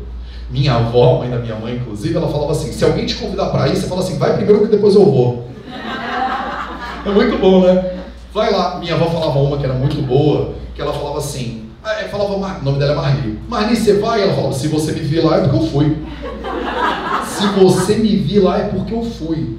É para dizer assim, não vou falar para essa pessoa se eu vou, se eu não vou. Sei lá porque ela está me perguntando se eu vou. Entendeu? É tipo um nível de desconfiança que a pessoa não quer nem dizer se ela vai ou se ela não vai no negócio que estão chamando ela. Fala, vai você primeiro, depois eu vou, se tu me vir lá é porque eu fui. Maravilhoso, né? Então, quando você cresce muito desconfiado, por exemplo, isso afeta as suas decisões, sim ou não? Totalmente. Isso tem a ver com a alimentação, Mateus? É claro que tem. É claro que tem. Você sai para comer e você escolhe baseado só na sua fome? Você falou, Mateus, é muito difícil, porque a pergunta dela foi, né? Reparem, que eu tô aqui há 1 hora respondendo, a pergunta dela foi. É difícil, né, saber se você está com fome ou se você não está com fome. É muito difícil. Porque junto com você tem pelo menos uns 8 antepassados. É mãe, pai, avô de cada lado, avó de cada lado decidindo junto. E eles estão dizendo, mas você tem dinheiro? Tenho. Tem comida? Tem. Come, ué. Sei lá se amanhã não vai ter. Sei lá se amanhã não vão roubar a tua caixinha e você não vai ter mais nada para comer durante quanto tempo você conseguir arrumar alguma coisa. Então, se você vem de um lugar, de uma experiência que foi machucada, e se você mora no Brasil, meus amores, você veio porque a gente é um país de 500 anos de abuso, violência e maus tratos, digamos assim. É um relacionamento abusivo, basicamente, só que em níveis culturais, né? Você provavelmente tem uma história dessas na sua família também. É que essa é a minha versão, que eu estou voluntariando aqui. E aí, quando a pessoa senta e ela diz, eu tenho dificuldade de identificar a minha fome, eu honro isso. Eu penso, é muito difícil, não é fácil. E a maioria das pessoas que seguem o Vida Veda tem uma característica em comum, o chicote de vocês é muito pesado. Vocês têm uma tendência a serem pessoas, estou generalizando vocês um pouquinho só. Se eu estiver errado, você levanta a mão e me para. Mas se eu estiver certo, você segura, tá?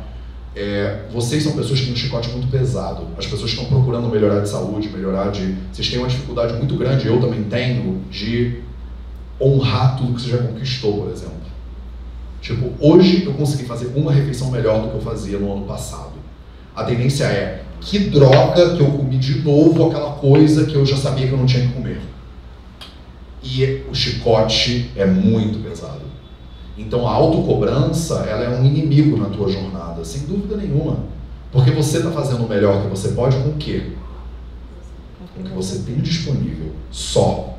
Na hora que eu julgo o Mateus de 5 anos atrás, me perguntaram outro dia numa caixinha de stories, né? Se você pudesse voltar no tempo, o que você faria diferente?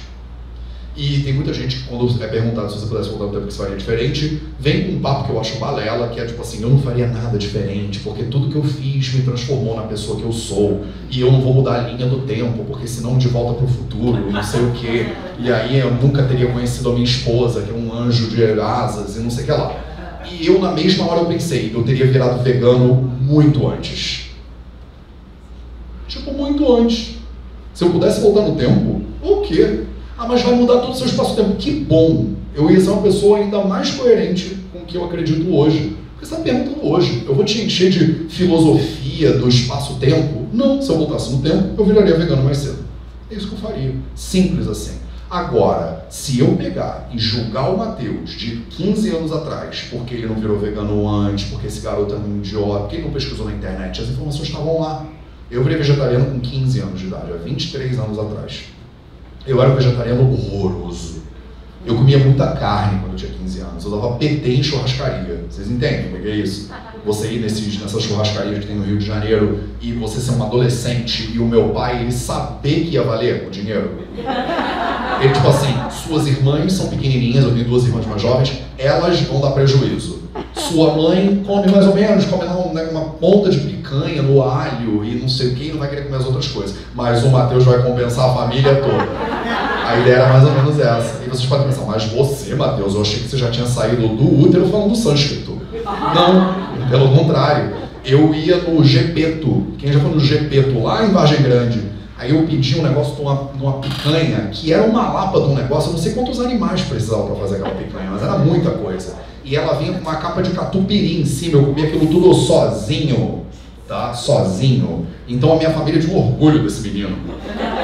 Eu virei vegetariano com 15 anos, para surpresa de todo mundo. Eu não tinha a menor ideia como ser vegetariano. Aí eu fiz o que quase todo mundo fazia na minha época, que era você parar a carne e substituir a carne pelo quê? Queijo. Não tinha negócio de soja. Soja era só proteína de soja texturizada, que ninguém sabia como é que faz. Minha mãe não sabia como é que faz. A galera que era vegana era meio vegetariana era meio macrobiótica, que era uma coisa meio que a galera não bota sal na comida, não vai lá não e tal. Tinha meio que um preconceitozinho. E eu hoje poderia julgar esse Mateus e dizer assim, você era preguiçoso. Se você tivesse buscado direitinho, você ia encontrar um monte de gente, tinha um monte de vegano e vegetariano na época. Você não fez porque não quis. Tô sendo fofinho ou tô sendo violento com o coitado de 15 anos? Tô sendo violento. O que ele fez? Ele fez o melhor que ele pôde com o que ele tinha disponível. Ele só tinha aquilo, entendeu? Então eu tô tentando ao longo da minha vida, e fica aqui um convite para você também, eu tô tentando aliviar muito a mão no meu chicote. Porque a realidade é essa. A minha mãe, quando ela me dava bisnaguinha, balduco com polenguinho e todinho, que eu cresci à base dessas coisas, né? Porque era isso que a gente acreditava na década de 90, que era incrível para as crianças, né? Tinha purê de batata em pó. Quem já teve o prazer de comer purê de batata em pó? Quem já pegou um saco já de pó e misturou na água e aquilo virou um purê de batata? Então, sopa, né? Sopa também.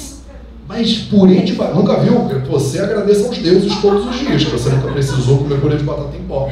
Porque são coisas que a gente foi criando, né? Eu passei grande parte da minha faculdade de Direito, a primeira formação que eu fiz, comendo lasanha congelada, de 4 queijos, não preciso falar o nome da marca, né?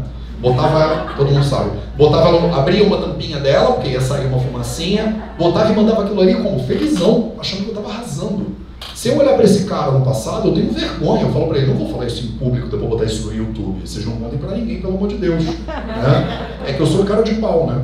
Eu falo, eu também passava por isso. Eu tenho o direito de virar para esse garoto e botar o dedo na cara dele? É claro que eu não tenho, ele não tinha a menor noção do que ele estava fazendo. Então eu preciso aliviar o meu chicote, você também provavelmente precisa aliviar o seu. E a gente precisa aliviar o chicote para os outros também. Porque a outra coisa que acontece é, eu estou tentando melhorar, mas o João, nosso João é uma catástrofe. Né? O maridão, né? O meu marido, arrastei ele aqui, ele veio, ele está algemado na cadeira, coitado. Ele não queria vir, eu dei R$200 e prometi que depois daqui a gente ia no rodízio de pizza e ele podia beber o que ele quisesse, por exemplo. Não foi isso que aconteceu, eles não me contaram, com certeza ele não foi tão subornado assim, mas se você olhar, o maluco está algemado na cadeira, por exemplo, ele não consegue sair, ele está com privação de liberdade nesse momento, e a gente faz isso, né? Eu estou tentando melhorar e eu quero que meu marido melhore também. Mas assim, calma aí, você há quanto tempo você está tentando melhorar? Não, já tem 1 ano. E tu quer, já que você virou, né, o avatar do Ayurveda, agora todo mundo tem que virar imediatamente. Quanto tempo demorou para você fazer um pouquinho de transformação que você faz? Porque para mim demorou até agora, a vida inteira. Eu comecei a meditar com 15 anos. Eu estou há 23 anos meditando. Eu continuo sentando para meditar todo dia e a minha mente fala, vamos embora. A minha mente, até hoje, ela olha para mim e fala, vamos. Eu falo, vamos de novo? Falar, vamos que hoje eu tô animada. Senta para meditar quando você sabe que daqui a 1 hora você vai encontrar com o Rodrigo Hilbert e a Fernanda Lima para falar sobre a Ayurveda. A minha mente fala, eu falo, tá bom, vamos lá. Vou te observar um pouco. Há 23 anos, vocês têm que pegar mais leve. Porque aí eu olho para a pessoa que não está meditando e falo, você não medita? Você devia meditar, porque a meditação, blá blá blá blá, porque a meditação, né? Você ainda come carne? Como? Ainda como carne. Ah, mas é porque você não sabe dos 4 pilares da saúde. E tu também não sabia. Há 3 minutos você não sabia. Parece que a pessoa acabou de... viu uma live, saiu da live e resolveu pregar, né? Bate na porta dos outros, você já ouviu a palavra do Ayurveda? E tipo, que isso, cara? Calma, pega leve. Você também está no processo de transformação. É igual a sua mãe, né? Igual a minha mãe. Igual a minha mãe. Gente, não, infelizmente não. Ela ia monopolizar a palestra completamente. Minha mãe é uma figura, vocês ouviram essa da Vivo, do celular? Você ouviu provavelmente, né? Eu chego no Brasil, em outubro, achei que ia passar pouco tempo no Brasil, agora estou morando no Brasil de novo, né? Maravilhoso. Então, vou com a minha mãe para comprar um chip de celular. Dona Cris, maravilhosa, provavelmente vai assistir isso depois. Chego na loja, a gente senta na loja, a moça me pergunta o que eu preciso, eu falo, preciso de muita internet, eu faço live o tempo inteiro. E aí minha mãe fala, ele é o primeiro médico ayurvédico do Brasil. Primeiro que a moça da Vivo não tem a menor noção do que significa nenhuma dessas palavras. Médico ayurvédico, tipo... E a minha mãe fala, você tem Instagram? É claro que ela tem Instagram. E eu já tô olhando pra ela assim, mãe, não. Aí a menina fala, tenho, me dá. Sem brincadeira. A menina da Vivo tira o celular do bolso, destrava o celular, dá o celular pra minha mãe, na loja de celular. A minha mãe procura Vida Veda no celular dela, aperta seguir e fala assim, segue, vai te fazer bem. E ela faz isso na loja de telefone, em todos os Uber que ela pega. Se ela parar no sinal e tiver uma pessoa vendendo paçoca, ela fala, você já, sabe? Eu falo, mãe, a gente chegou a 100 mil graças à minha mãe. Foi pelo menos 80 mil, é graças à Dona Cris, porque ela tá todo dia falando sobre meu filho, estudou Ayurveda na Índia, e ela vai lá mostrando essa palavra. E aí eu tenho a mesma conversa que eu tô dando com você agora com a minha mãe. Porque aí a minha mãe, ela de vez em quando faz uns negócios que eu olho assim e falo, você que é evangelizadora aí do Ayurveda, olha aí o que você está fazendo. E ela fala, meu filho, mas né, eu estou fazendo o melhor que eu posso. E às vezes a gente faz isso, né? A gente acabou de aprender e já quer que todo mundo faça igual. É um mecanismo natural, humano, porque eu preciso de quê? O que a pessoa que acabou de aprender e começa a evangelizar os outros, o que ela quer? Qual é a palavra que ela quer? Ela quer o quê? Ela quer comunidade, que é a palavra desse encontro, dessa palestra aqui hoje. Ela quer comunidade. Ela quer que você também siga, que você também siga, que você... Porque o processo dela, quando todo mundo que está em volta dela conhece, fica mais fácil ou mais difícil? Fica bem mais fácil. Então, se todo mundo souber dos 4 pilares da novidade, que são os 4 pilares da saúde, de repente a vida dela fica um pouco mais fácil. Aí ela correnta o marido no negócio. Mas você vê por que é difícil a coisa da fome? A gente não tem só impulso fisiológico, decisão de comer. Não é linear. Não é assim. Como você está sentindo, observe a sua fome. Quando você era criança, você sentou na mesa dessa pessoa da escassez alimentar, da sua avó, da sua bisavó, e você falou, eu não estou com fome. E ela falou, tá sim. Não. Tá vendo? Você não sabe o dia de amanhã. Come, você não sabe o dia de amanhã. Eu não te perguntei se você está com fome. A gente faz essas coisas, né? São 7 da manhã, tá na hora de comer. Agora é meio-dia. Além disso tudo, ainda tem um sistema de educação que é a segunda revolução industrial. A maneira como a gente é educado foi elaborado na metade do século XIX. Você foi educado ou educado bem ou mal para ser funcionário de chão de fábrica.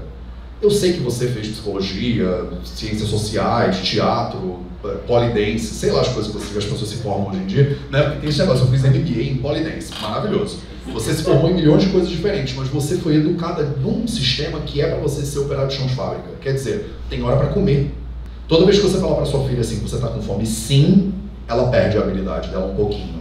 Até que chega uma hora que alguém vai perguntar para ela, quando ela for mais velha, você está com fome? Ela vai dizer assim, não sei. Não sei por quê. Porque teve um dia lá atrás que eu disse que eu estava com fome e alguém me disse, você não sabe. Filho, bota um casaco que você está com frio. Mãe, eu não estou com frio. Bota um casaco que você está com frio. E aí eu falo, então isso que eu estou sentindo é frio. E aí eu não sei mais. E aí eu pergunto para a pessoa do lado, o que eu estou sentindo. Isso acontece muito em relacionamento. Vocês já me ouviram falar disso antes. Isso acontece muito em relacionamento. Eu recebo um casal, por exemplo, na clínica. E aí eu pergunto para o marido, dando um exemplo aqui. Ou para a mulher, também já aconteceu dos dois jeitos. O que você comeu hoje no almoço? Aí a pessoa faz assim. O que ela está dizendo? Amor, o que eu comi hoje no almoço? A pessoa não sabe. Você vai olhando quantas vezes? Você cria uma referência externa para as suas próprias decisões, percebe? Isso não acontece de bobeira. A pessoa não sabe se ela está com fome, ela procura quem? De repente um nutri. Para fazer o quê? Para dizer para ela o horário que ela deveria comer. A gente só reproduz. Você tira o poder de decisão do pai e bota o poder de decisão no nutri ou no médico. Doutor, eu não sei como eu estou me sentindo. Me diz. Aí eu te passo um bando de exame, você volta com um bando de exame e eu falo para você assim, você está ótima. Seus exames estão bons, você está ótima. Aí você fala, mas eu não sei se eu estou me sentindo ótimo. Isso é ótima. Eu acordo de manhã, não tenho vontade de fazer nada, eu trabalho, mas eu acho porre, eu como, mas não tenho gosto, minha libido está uma porcaria, e o médico fala, isso é ótimo. Aí você fala, tá bom. Percebe a transferência que a gente faz o tempo inteiro? Eu não sei se você não sabe se você está ótimo ou se você está ótimo, e o médico não vai poder dizer isso para você, por você, percebe? Eu não tenho como dizer para a pessoa quando é que ela tem fome. O que eu tenho como fazer é 800 lives para dizer assim, observa. Você não vai entender de primeira. Não tem como, você não foi educada para entender de primeira. A primeira vez que você teve aula de matemática no colégio e te mostraram uma equação complexa, você falou, não sei matemática, e queria sair da sala. E o professor falou, não, senta aqui, calma, vamos do início, vai dividindo, separa, faz isso aqui primeiro, faz isso aqui depois, viu como você consegue?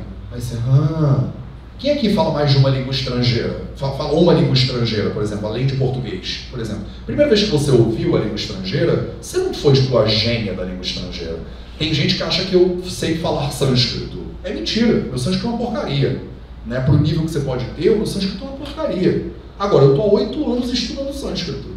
Eu tinha que ser uma porta completa para não saber nada de sânscrito. Mas é muito difícil. A primeira vez que você aprende uma língua estrangeira, a sensação que todo mundo tem é, eu não sei língua estrangeira, não nasci para isso. E aí, o que o professor faz lá do cursinho que você fez? How are you? I am fine, thank you. How are you? I am fine, thank you. How are you? What's your name? Aí você fica repetindo aquele negócio 350 vezes para ver se aquilo entranha na sua cabeça de alguma maneira.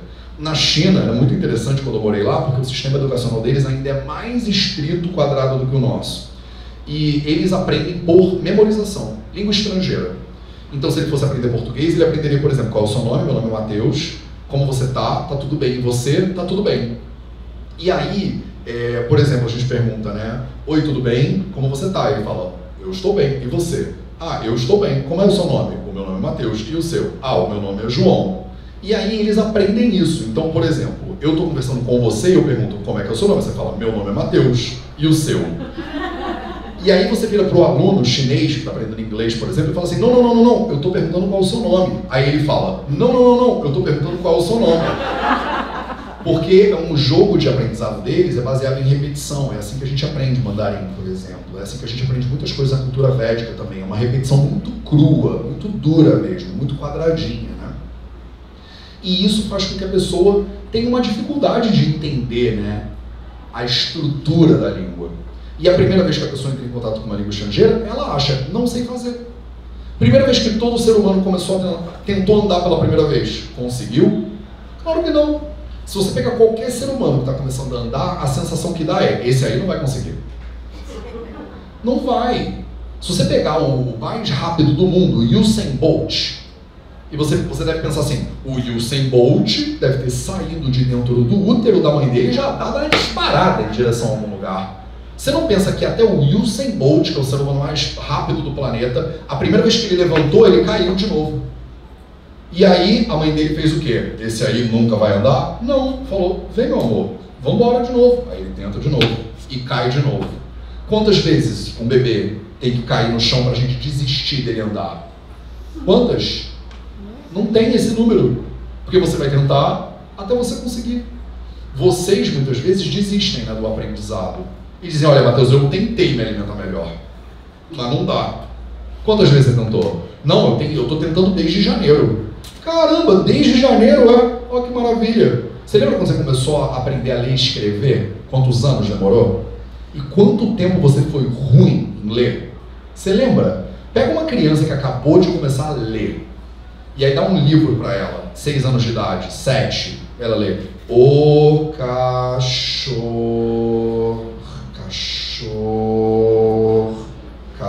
Pô, cachorro, você não conhece essa palavra ainda, criança? Cachorro. Mas ela está tentando processar aquela informação que é nova na cabeça dela, não sabe o que fazer com aquilo ainda. Quantos anos demora para a pessoa ler fluentemente? Muitos. E aí vocês que são adultas e adultos, o chicote pesa. A pessoa pensa, eu tenho que fazer alimentação perfeita. Já vi até uma live inteira do Matheus. Eu já deveria saber como é que eu faço para aprender a minha forma. Quantos anos você tem? 40. Há quanto tempo você está tentando aprender essa habilidade que não é fácil de se observar? Desde janeiro. Mas desde janeiro, bota 20 anos aí então. Porque você nunca aprendeu isso. E é como aprender uma língua estrangeira. É como aprender uma habilidade totalmente nova.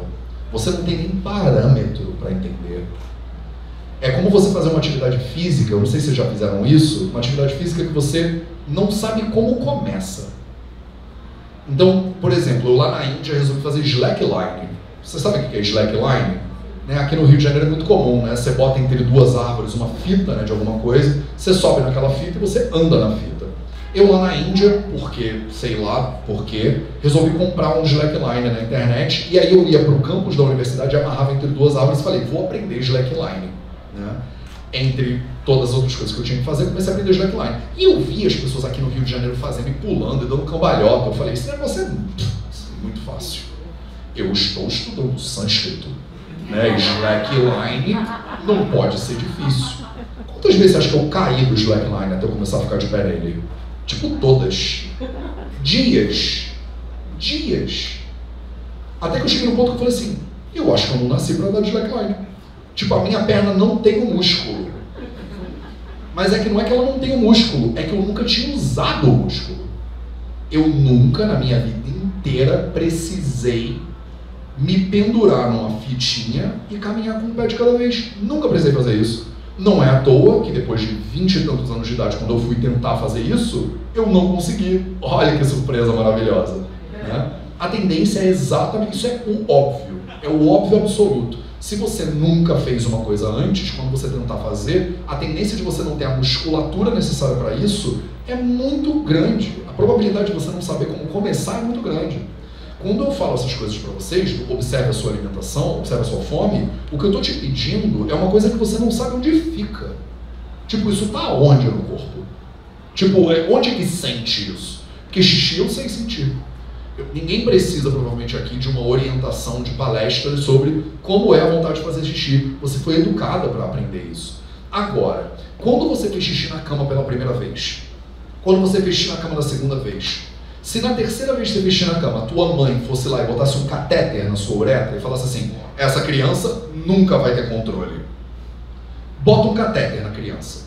Aí ela passa a vida inteira com o catéter ali. E aí ela resolve tirar o catéter quando você tem 30 anos de idade. Você acha que você vai ter controle da urina? É claro que não, você nunca teve que desenvolver esse troço. E é mais ou menos isso que a gente fala quando a gente fala de fome. A gente está partindo do princípio que a pessoa vai saber o que é. E ela não vai saber. A gente não é educado para isso. A nossa cultura não apoia esse tipo de movimento. Por isso, para você aprender, primeiro, você tem que aliviar muito a mão do chicote. Ter uma paciência muito grande, porque vai ser um aprendizado totalmente novo.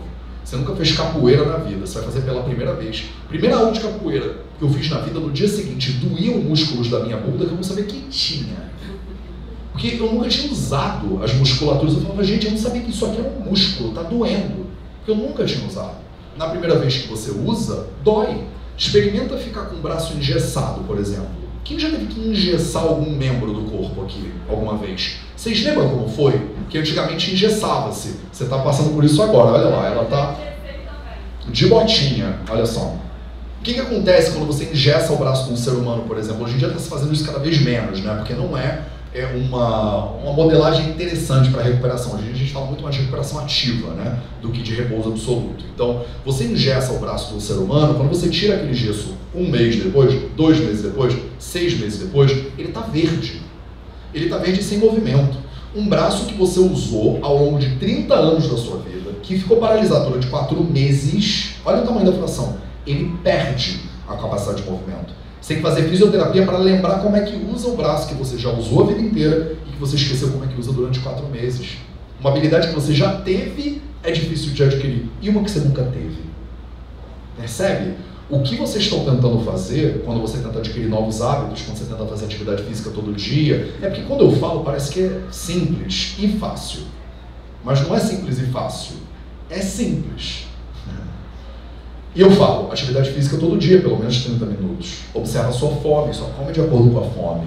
Eu estou tentando te dar uns guias para você poder pegar e para eu não ter que fazer outra live. Mas eu sempre faço outra live, né? Eu falo, dorme quanto tempo você precisa. Faz uma matemática básica. E eu fico repetindo o óbvio, a ponto das pessoas, né, os haters do Vida Vida falarem, mas o que você fala é o óbvio. Eu falo, sim, e você faz? Não. Então eu vou ter que falar, né?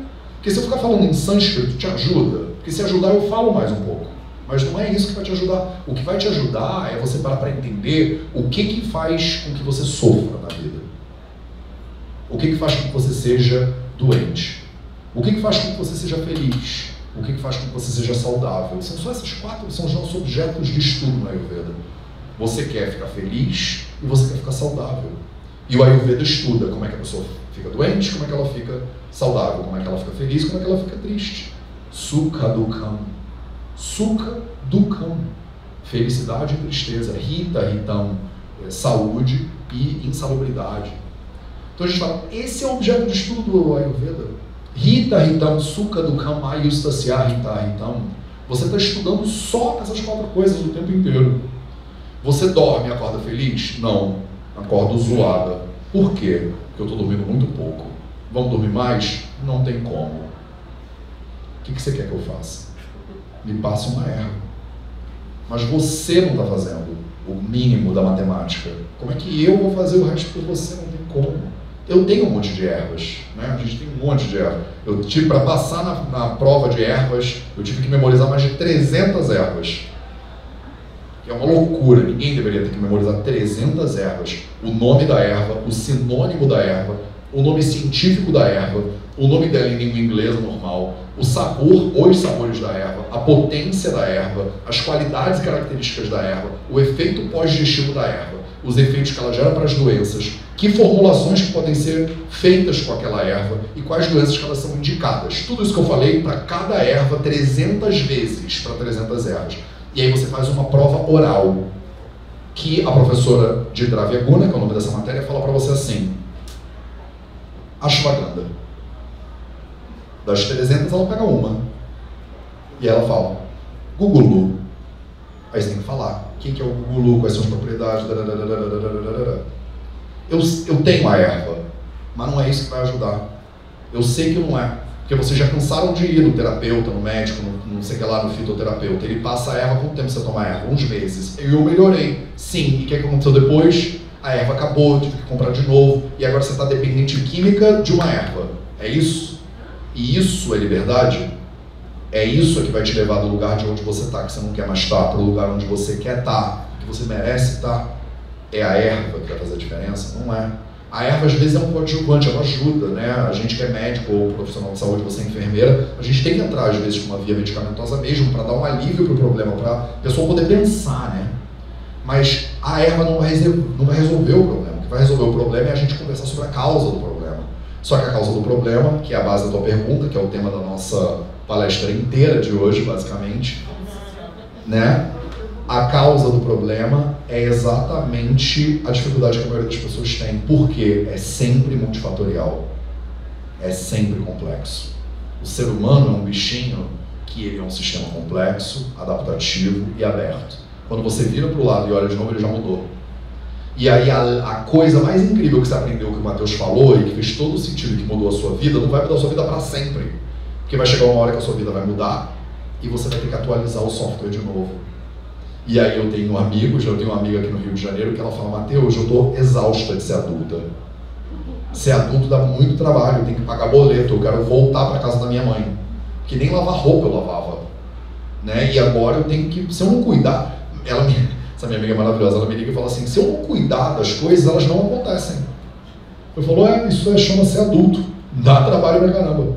E ser adulto, maturidade, tem a ver com você assumir a responsabilidade sobre as causas também das coisas. Né, da base do problema. É você parar e olhar a sua família, por exemplo.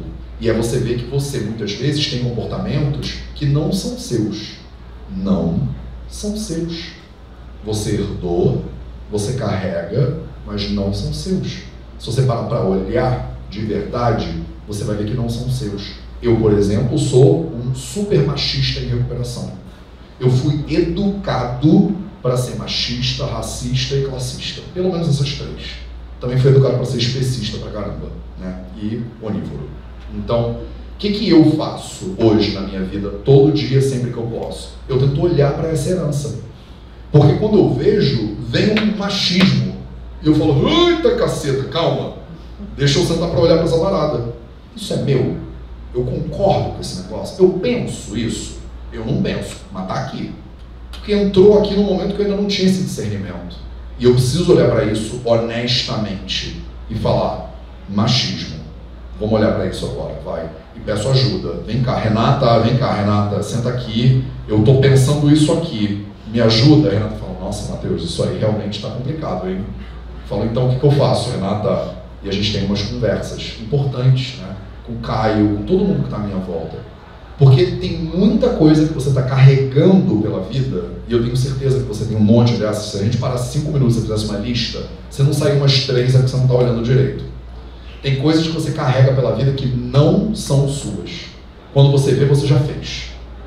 E é muito doido. Porque principalmente se você está numa caminhada de aprendizado, você nem quer mais ter aquilo ali. Você nem quer reconhecer mais que você tem aquilo ali. Quem de vocês nunca se viu, por exemplo, numa discussão de relacionamento, que você pisca e você está tendo a mesma discussão que você tinha 10 anos atrás, de um jeito que você nem acha mais que você é, mas você já está usando os mesmos argumentos, as mesmas coisas de novo, que você achou que você já tinha se recuperado daquilo, mas voltou. Porque o relacionamento é o mesmo relacionamento. Os chineses têm um ditado maravilhoso que eles falam assim: a carroça tende a canaleta da estrada. Eu explico, né? Quando passa uma carroça numa estrada de terra, a carroça, pensa numa carroça, tá? Ela tende a fazer uma canaleta, um junco na estrada, né? Porque ela pesa e ela faz um buraquinho na estrada. A primeira carroça que passa, ela deixa uns buraquinhos da roda na estrada. O que acontece com a outra carroça que passa depois? Ela tende a entrar naqueles buraquinhos. Então a ideia é assim, quando você já percorreu um caminho muitas vezes, ele faz uma marca no terreno. E você tende a voltar para aquela marca. O guru está lá com o discípulo dele lá na montanha do Japão, não sei onde, meditando. E aí o discípulo vira para o guru e fala: Guru, eu me iluminei. E aí o guru fala: se iluminou mesmo? Me iluminei. Estou meditando aqui há 20 anos e me iluminei. E aí o guru fala: se iluminou? Então vai passar um mês com a sua mãe. Porque não é isso? Você pensa: estou na Ayurveda, morei na Índia, não sei o que lá. Então passa 2 semanas com a sua mãe. Porque você vai ver que do alto da sua iluminação e da sua meditação e do seu, como é que é hoje em dia, woke, né? Uma pessoa desconstruída, hoje todo mundo desconstruído, eu sou um desconstruído. Do alto da sua desconstrução, você está com a sua mãe, um pouquinho, ou com a sua bisavó, ou com a sua tia, ou com aquela pessoa, com o seu ex-namorado, que vai falar assim: você é meio mesquinha, hein? Mesquinha eu que medito no Himalaia há 30 anos, você começa a ser mesquinha. Tipo, no ato, por exemplo. Porque a carroça, ela tende a canaleta da estrada. É muito fácil, quando você vê, você está tendo uma discussão com a sua mãe de quando você tinha 15 anos, com argumentos que você não acredita mais, que não te pertencem mais, mas eles estão ali te esperando. Vai ser iluminado. Do lado da... Mas mãe, eu sou iluminado, mãe! Cala a boca, garoto, limpei a sua bunda, vai lavar a louça, por favor. E você deixou a toalha molhada em cima da cama. Mãe, eu sou um Vaidya, mãe, eu morei na Índia, mãe. Fala: cala a boca, garoto, que isso? Olha o respeito com a sua mãe. A gente tenta lidar com um colega do teu colégio, por exemplo, ou com pessoas que conheceram você naquela época e vê se você não tem uma tendência muito rápida a resumir comportamento, a voltar para o comportamento anterior. Encontro a galera que eu não vejo há 10 anos, daqui a pouco quando eu vejo eu estou fazendo as coisas que eu fazia. E é tipo assim, cara, quem é esse espírito que tomou o meu corpo? Não é espírito, é você, só que é uma parte de você que está te esperando. E que você vai ter que olhar para ela uma hora, para integrar, né? Quanto mais são 2 ou 3, mais desintegrado fica. Quanto mais desintegrado fica, pode esperar que ele está te esperando ali. A gente fala, né, que as questões que você tem de personalidade quando elas são mal trabalhadas, os medos, os preconceitos, se você não olhar para eles, eles vão para a academia do seu subconsciente e malham. Enquanto você não olha para eles, eles vão para cá, pro box do seu inconsciente e fazem crossfit. E aí, quando você finalmente se depara com ele de novo, ele vem com força total. E aí a gente tem comportamentos, por exemplo, de compulsão, que você olha para o negócio, quando você vê tem um pacote de batata frita vazio, metade de uma garrafa de Coca-Cola vazia. Você fala: quem comeu isso aqui? Mas você está sozinha no apartamento. A gente chama isso muitas vezes de gatilhos.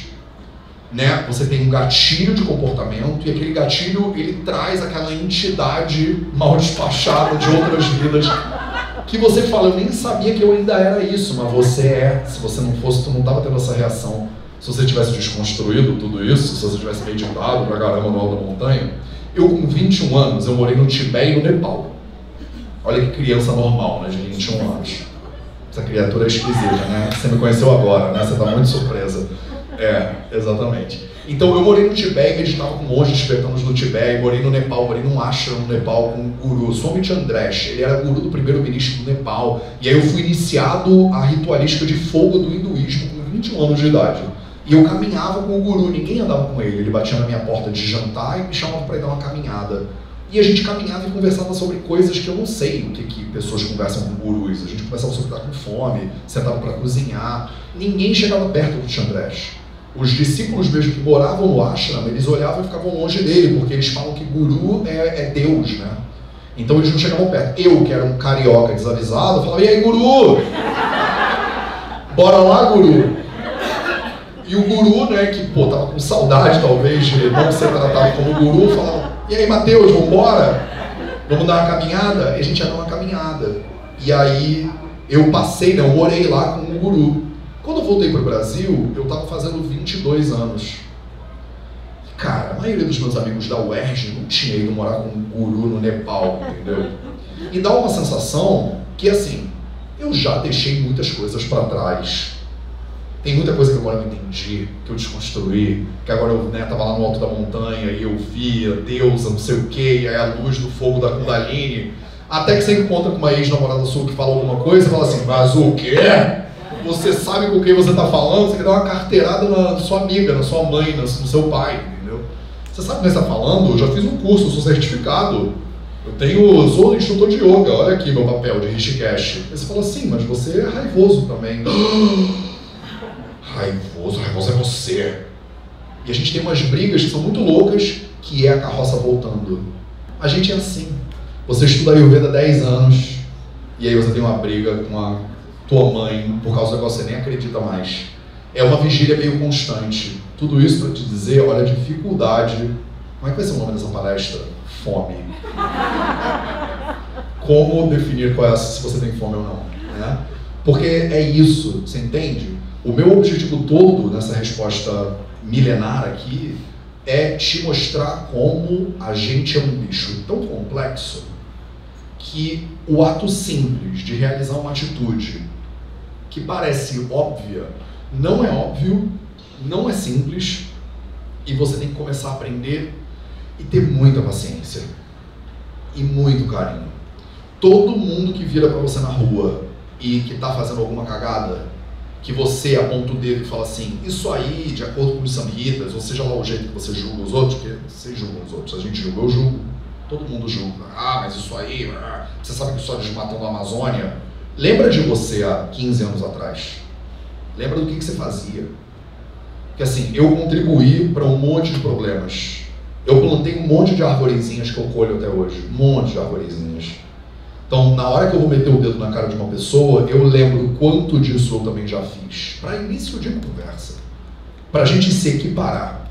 Porque o distanciamento em relação aos outros é o contrário do que a gente está falando de comunidade. É você botar aquela pessoa dentro de uma jaula com o vício dela, que nem o negócio do ratinho lá que fica viciado. E incorporar a pessoa dentro de um sistema social é a única coisa que a gente pode fazer. Só que para isso você tem que ter muito carinho e muita paciência.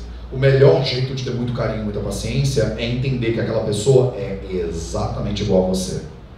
Por mais que você não queira, por mais que você esteja trabalhando muito para ser diferente daquilo, e que seja até importante, de repente, para você falar, ela é muito diferente de mim. Até a pessoa que você mais odeia no mundo, seja ela quem ela for, ela é muito mais parecida com você do que diferente. Essa é a hora que vocês ficam putas e saem da palestra. Mas é verdade. Se você parar para olhar, se você não alterizar o outro, eles são muito mais parecidos com você do que diferente.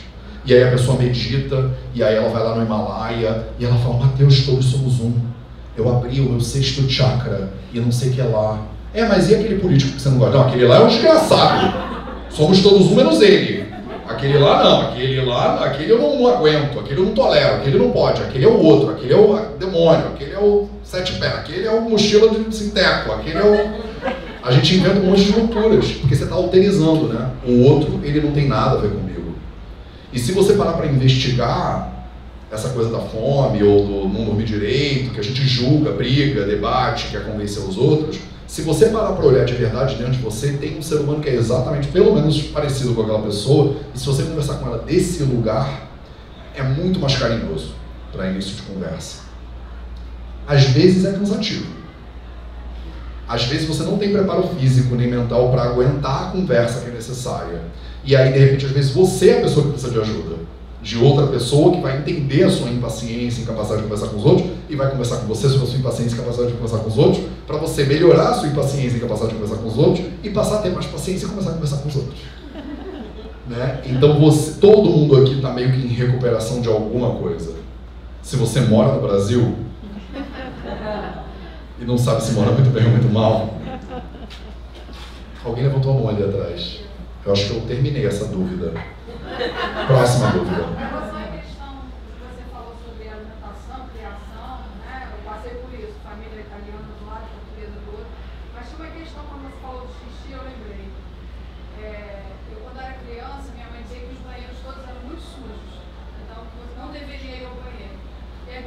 passei a fazer. Não bebia líquido na escola. Com 7 anos eu tive cálculo renal. Fui parar no hospital. E aí o médico perguntou, você bebe água? Eu falei, não bebia água. E não bebia líquido na escola para não ir ao banheiro. Como você chama? Denise. A Denise está contando o seguinte caso para pessoas que estão em casa que não estão ouvindo a Denise. A Denise disse assim, quando eu era criança, a minha mãe falava que os banheiros eram muito sujos, né, no meio da rua, e que eu não devia ir ao banheiro. Então, para eu não ir ao banheiro que é sujo no meio da rua, eu diminuí muito o meu consumo de água, para não beber água, para não fazer xixi. Porque eu diminui muito o consumo de água, com 7 anos de idade, eu desenvolvi cálculo renal, por exemplo. Continua, Denise. Exato. E aí eu estava exatamente pensando nisso, né? Como é que a gente tem que ter carinho com a gente, né? E tipo, desconstruir isso, né? Porque até hoje eu tenho dificuldade de beber líquido, né? Claro. Eu ainda tenho isso e ainda tenho essa sensação de que qualquer banheiro é muito sujo, a não ser o da minha E olha que interessante, Dê, você entranhou um conceito numa época da sua vida que é muito difícil mesmo não entranhar. Sim, você tem 57, há 50 anos atrás você foi diagnosticado com cálculo renal, por exemplo. Por quê? Porque a tua mãe estava fazendo o melhor que ela podia com o que ela tinha disponível, né? E aí a orientação que a gente dá é, você não pode fazer xixi na rua, por exemplo. Você dá a orientação de que menina, né? Você é uma menina, você é uma princesinha, você é limpinha, menina, limpinha, princesinha, não pode fazer cocô, por exemplo. Isso é muito comum também. E aí o que as pessoas adquirem? O que elas desenvolvem? Pronto, elas desenvolvem, por exemplo, prisão de ventre. Isso é natural. Estou tentando proteger a minha filha de não pegar uma doença num vaso sanitário bizarro na rodoviária, na central do Brasil, sei lá. E aí, por causa disso, a gente vai tendo consequências. Olha aí, como é complexo, né, o sistema. E aí você precisa voltar atrás. Quando você falou isso, sim. já não vinha isso na minha cabeça há muitos anos. Veio na hora quando você falou. E aí olha o trabalho que a Denise tem que fazer. De começar de algum lugar e pensar, as consequências que eu estou colhendo até hoje na minha vida, elas são frutos que eu plantei lá atrás. Frutos que têm uma base familiar, frutos que têm uma base cultural, frutos que têm uma base social, frutos que têm uma base econômica e que eu vou colher. Você não tem a possibilidade de não colher, você vai colher. Né? Você plantou, agora você vai colher. O que você pode começar a fazer agora? Primeiro você pode começar a plantar diferente, de agora. E aí tem coisa que você colhe rápido, tipo ora pro nobis. Você planta rápido, colhe rápido. E tem coisa que é pé de figo, pé de manga, que demora um pouco para dar. E tem árvore que demora 15 anos e 20 anos para dar, e você vai plantar mesmo assim. Mesmo que você não saiba que horas que você vai colher, você tem que começar a plantar, porque o plantio você começa a controlar de alguma maneira, né? E aí você começa a repensar, né, lá de trás e começa a pensar, então agora, isso é um exemplo bom de como é que eu mudo os meus hábitos. Eu aprendi lá atrás que eu não podia ir ao banheiro e eu diminui o meu consumo hídrico. O que eu vou fazer agora? Eu entendo que é seguro ir ao banheiro? Sim, eu entendo que é seguro ir ao banheiro. Eu entendo que eu preciso consumir mais líquido? Eu entendo que eu preciso consumir mais líquido. O que eu vou fazer como estratégia? Eu vou carregar uma garrafinha comigo o tempo inteiro e eu vou esvaziar 2 garrafinhas por dia para eu ir me reeducando de 50 anos de educação numa direção. Vocês estão virando transatlântico. Sabe, você pega um navio muito grande e tenta fazer uma curva com ele não vira. Transatlântico não dá cavalinho de pau, né? Você não vai virar um transatlântico. A vida de vocês, quanto mais tempo de vida você tem, maior é o tamanho do transatlântico que você está tentando virar. Ele vai virar? Vai, mas devagar.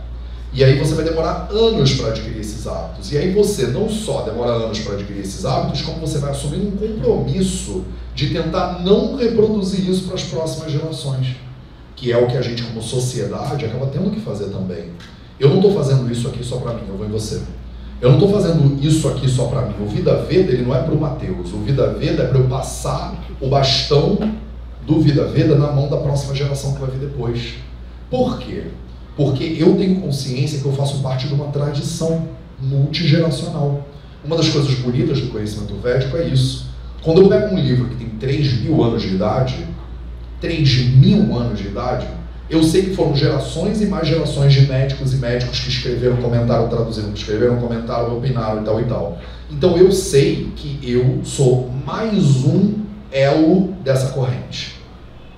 É bonito isso porque na nossa cultura, muitas vezes, a gente acha que a gente é o topo do cume. Tem essa coisa de protagonismo, né? Eu sou o início, o alfa e o ômega de tudo. E na tradição védica, eu sei que eu sou um elo de uma corrente que é infinita para trás e infinita para frente. Eu vou fazer o melhor que eu posso com o que eu tenho disponível. Eu faço isso todo santo dia. É imperfeito? É imperfeito. Mas eu te asseguro que eu estou tentando melhorar. Se você acha que hoje eu não estou legal, é porque você não me viu ontem. Hoje eu estou bem melhor do que ontem. E aí eu estou assumindo um compromisso comigo de amanhã melhorar mais um pouquinho. Quando perguntaram para o Buda, né, para o Siddhartha lá 2.500 anos atrás, falaram: Buda, esses seus ensinamentos são muito complexos. Se você tivesse que simplificar isso aí para mim, eu sou um homem meio simples, sem muita cultura, não tenho tempo de ficar estudando essas coisas complicadas que você ensina. Se você pudesse ensinar para mim o básico, né, dos seus ensinamentos, o que você ensinaria? E aí o Siddhartha, né, o Buda, lá depois que ele se iluminou, ele falou assim: eu vou resumir para você porque não precisa ser complexo. São 3 passos na vida. Você, primeiro de tudo, faz o bem, que significa faz o melhor que você pode com o que você tem disponível. Segundo de tudo, evita fazer o mal. Quer dizer, evita fazer o que você sabe que não é bom para você.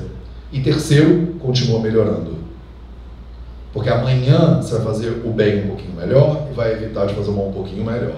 E aí você dá mais um passinho e mais um passinho. E aí você evita de passar para frente aquilo que você recebeu e que não te fez bem. E aí você começa a cortar, né, a quebrar esse fluxo intergeracional. Porque se você não questionar isso que você está questionando, você vai passar isso adiante. E aí você vai fazer gerações de pessoas que não vão ao banheiro direito, por exemplo.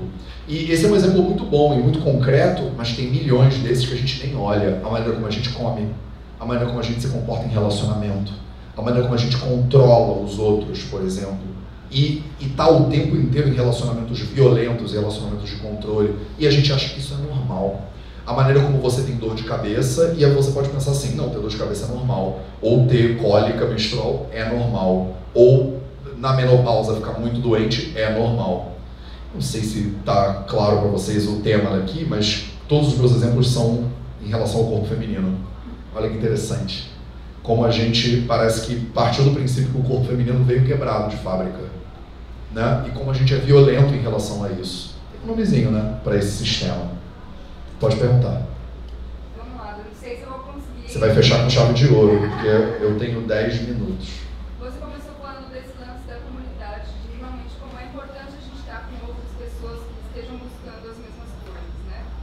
E eu vejo muito que, da minha experiência pessoal e das mudanças que eu tenho feito, que eu consigo fazer, e que muitas vezes também não consigo, mas que acaba indo para um lugar, desse lugar, né, de eu estou transformado e não consigo mais conviver com o outro, e acaba entrando nessa bolha, que é uma bolha que me irrita muito, na verdade, e que eu acho muito lindo do seu trabalho, porque é um negócio que é para todos, assim, é muito...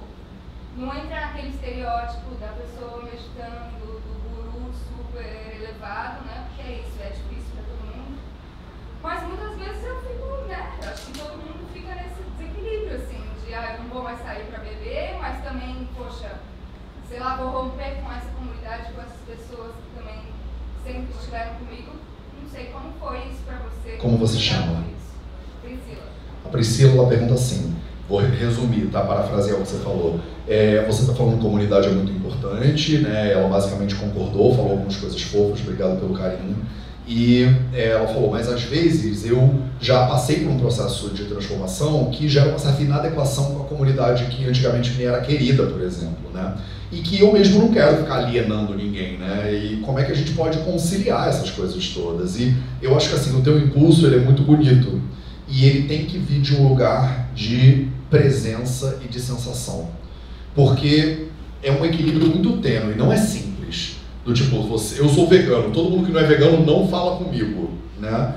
Vou criar uma divisão muito clara em todo mundo que está certo para cá e todo mundo que está errado, na minha opinião, para lá.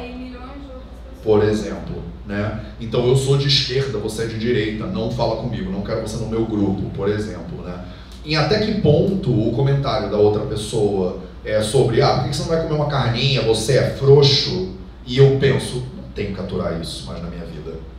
Tipo, não quero mais essa pessoa, porque ela é machista de um jeito que eu não quero. Tipo, eu não preciso. Eu decido não ter mais essa pessoa na minha vida. Né? Até que ponto, né? Onde termina um lugar e começa o outro, sem atropelar a ideia de ter tolerância, por exemplo, de ter carinho pelos outros. Sem julgar também. E sem julgar. Assim, eu abriria a mão do sem julgar, de cara. Porque você vai julgar.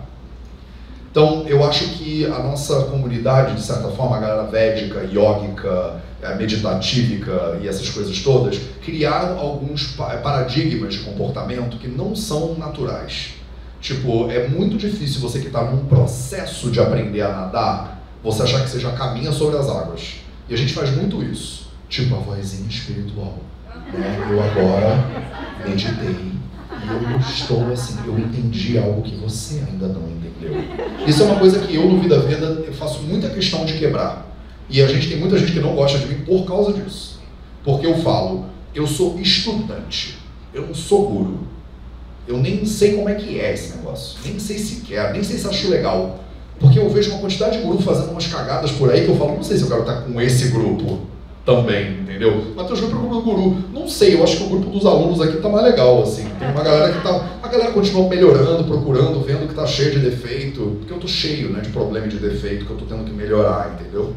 Como é que eu, pessoalmente, só posso falar da minha experiência pessoal para você, porque eu não tenho referência nos samhitas, né? Falar, porque de acordo com o Charaka, isso aí, né?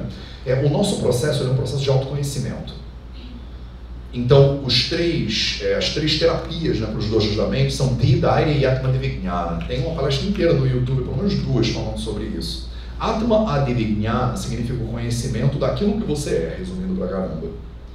E, efetivamente, ao longo da tua caminhada, você vai ter momentos que você vai ter que lidar com aquilo ali pro teu processo, porque se enclausurar numa bolha não vai te ajudar, vai te isolar e você só anda com a tua galera. Eu sou vegano, por exemplo. Eu ando com uma galera que é vegana. Quando eu tô com a galera que é vegana, eu penso, o mundo inteiro é vegano. E aí eu chego numa cidade nova, tipo, vou pra Brasília, e eu tento arrumar um lugar pra comer, e eu penso, por que o mundo inteiro aqui não é vegano? E fico revoltadíssimo.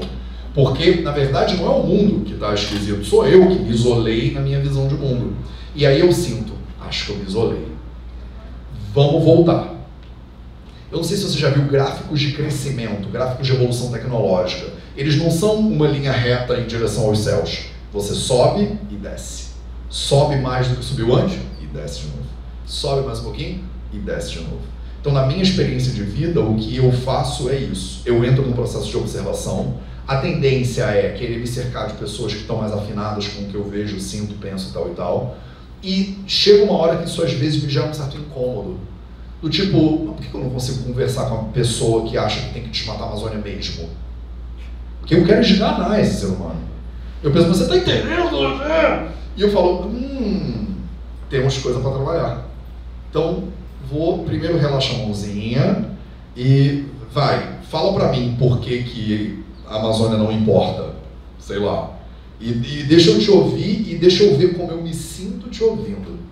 Porque o meu processo é Atma Adivijnana. Eu estou sentando para conversar com aquela pessoa para quê?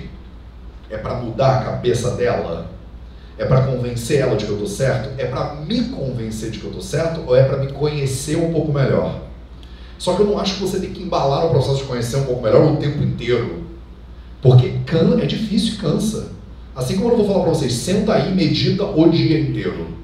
Né? Você medita um pouquinho, não é? Para um pouquinho, descansa um pouquinho e vai mais alguns quilômetros. Não é isso? Né? Você para, se observa, conhece e você precisa entender se faz sentido esse processo, porque para mim ele faz, aí você se coloca num lugar de desconforto de novo. Desconforto é a base do movimento. Você só vai crescer com desconforto. Você não vai crescer na sua zona de conforto com a sua galera que já é ativista, vegana, zero waste, não sei o que lá. Você vai crescer como eu sou, você vai na casa da tua mãe, ela não divide o lixo. Aí você fala, mas como assim? Ela fala, não, mas isso aí vai tudo pro aterro mesmo, tudo junto, mas você tem que... Aí você pensa, isso é uma oportunidade para eu ver como eu me sinto, é um processo de autoconhecimento. Eu posso sentar e conversar. Você estaria disposto a revisitar essa sua opinião sobre a divisão de lixo? Não.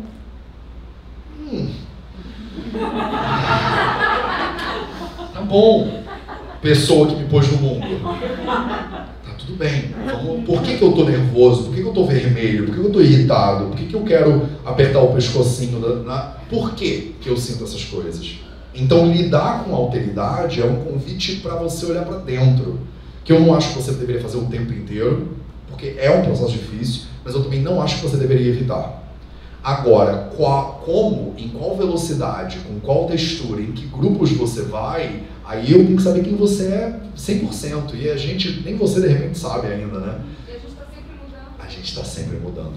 Então, o conselho que eu te daria, num lugar que eu acho que você não vale a pena dar conselho, você tem que ir experimentando e diminuir o peso do chicote. Né? Porque o maior problema que você vai ter nessa interação é o tamanho da sua expectativa em relação ao outro. Você fala, o mundo está um problema por causa de você. É por isso que o mundo está nessa situação que ele está agora. Você sabia que o mundo vai acabar? Eu falei isso hoje no Bem Juntinhos. Tava rolando uma conversa, tava a Paola, como é que é o sobrenome dela?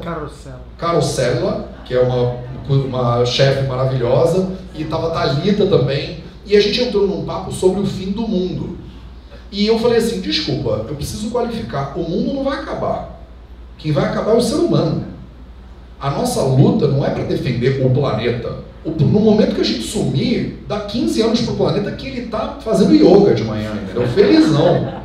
A gente não está tentando salvar o ser humano, a gente está tentando salvar o mundo, a gente está tentando salvar o ser humano. É muito mais difícil. Porque o ser humano é isso tudo aqui que a gente vê, né? Cada pessoa tem uma opinião diferente, vai ter gente que acredita em uma coisa, vai ter gente que acredita em outra. E aí você também está nesse balaio. Quando você se distancia, você senta na beira do rio, o rio fala, você se iluminou, e você fala, eu me iluminei, se iluminou sim, você acredita? Aí você gera distância. Eu sou iluminado, você não é. Essa distância, essa alteridade é a base de quase todas as doenças. A gente chama isso de pragnia parada. É você confundir quem você é de verdade. Que você tá diferente, você é melhor. Eu sou melhor porque eu sou de esquerda, eu sou melhor porque eu sou de direita, eu sou melhor porque eu sou vegano, eu sou melhor porque eu faço yoga, eu sou melhor porque eu sei sânscrito, entendeu? E no final da história, a gente tá junto nessa esparrela, não tem como você ficar bem se os outros não tiverem. É tudo vizinho, entendeu? A casa é muito pequenininha, tem uma galera que quer fugir pra Marte, mas tudo vai, vocês não vão pra Marte, meus amores. Eu não sei se eu tô trazendo essa notícia pra você. Tem uma galera que tem 5 bilhões de dólares que vai entrar no foguete e vai deixar a gente aqui, mas a gente vai ficar aqui. Você tá preso nessa parada aqui comigo. Não adianta tentar fugir, entendeu? As pessoas que você gosta e que não gosta, a gente vai ter que conviver aqui nessa parada. E é bem devagarzinho. Então, assim, eu te aconselho paciência e diminuir o peso do chicote. Renata vai entrar aqui e vai tirar o microfone da minha boca. Então, eu vou agradecer a presença de vocês, por vocês terem vindo. Esse final de semana, onde é, Rê? No Mova na Glória. A gente vai fazer um workshop de final de semana. Se vocês tiverem interesse de continuar essa conversa, mas na prática, aí a gente vai praticar os 4 pilares da saúde, sábado e domingo. Fala com a Renata, porque eu acho que ainda tem vagas, a gente ainda não lotou o Mova. Tem limite, né, por causa do distanciamento, a gente ainda está respeitando essas coisas. Mas o Vida Veda está fazendo tanta coisa que eu tenho dificuldade até de avisar para as pessoas que está tendo o que está tendo. Então tem gente que não vai, depois manda mensagem chateada, porque você nem avisou. Eu falei, mas é porque a gente está fazendo 3 cursos gratuitos, 18 palestras, 14 viagens, eu não consigo, não dá tempo. Então estou avisando vocês já, se vocês quiserem esse final de semana, a gente vai continuar essa conversa lá. Obrigado pela presença de todo mundo e a gente se vê de novo muito em breve.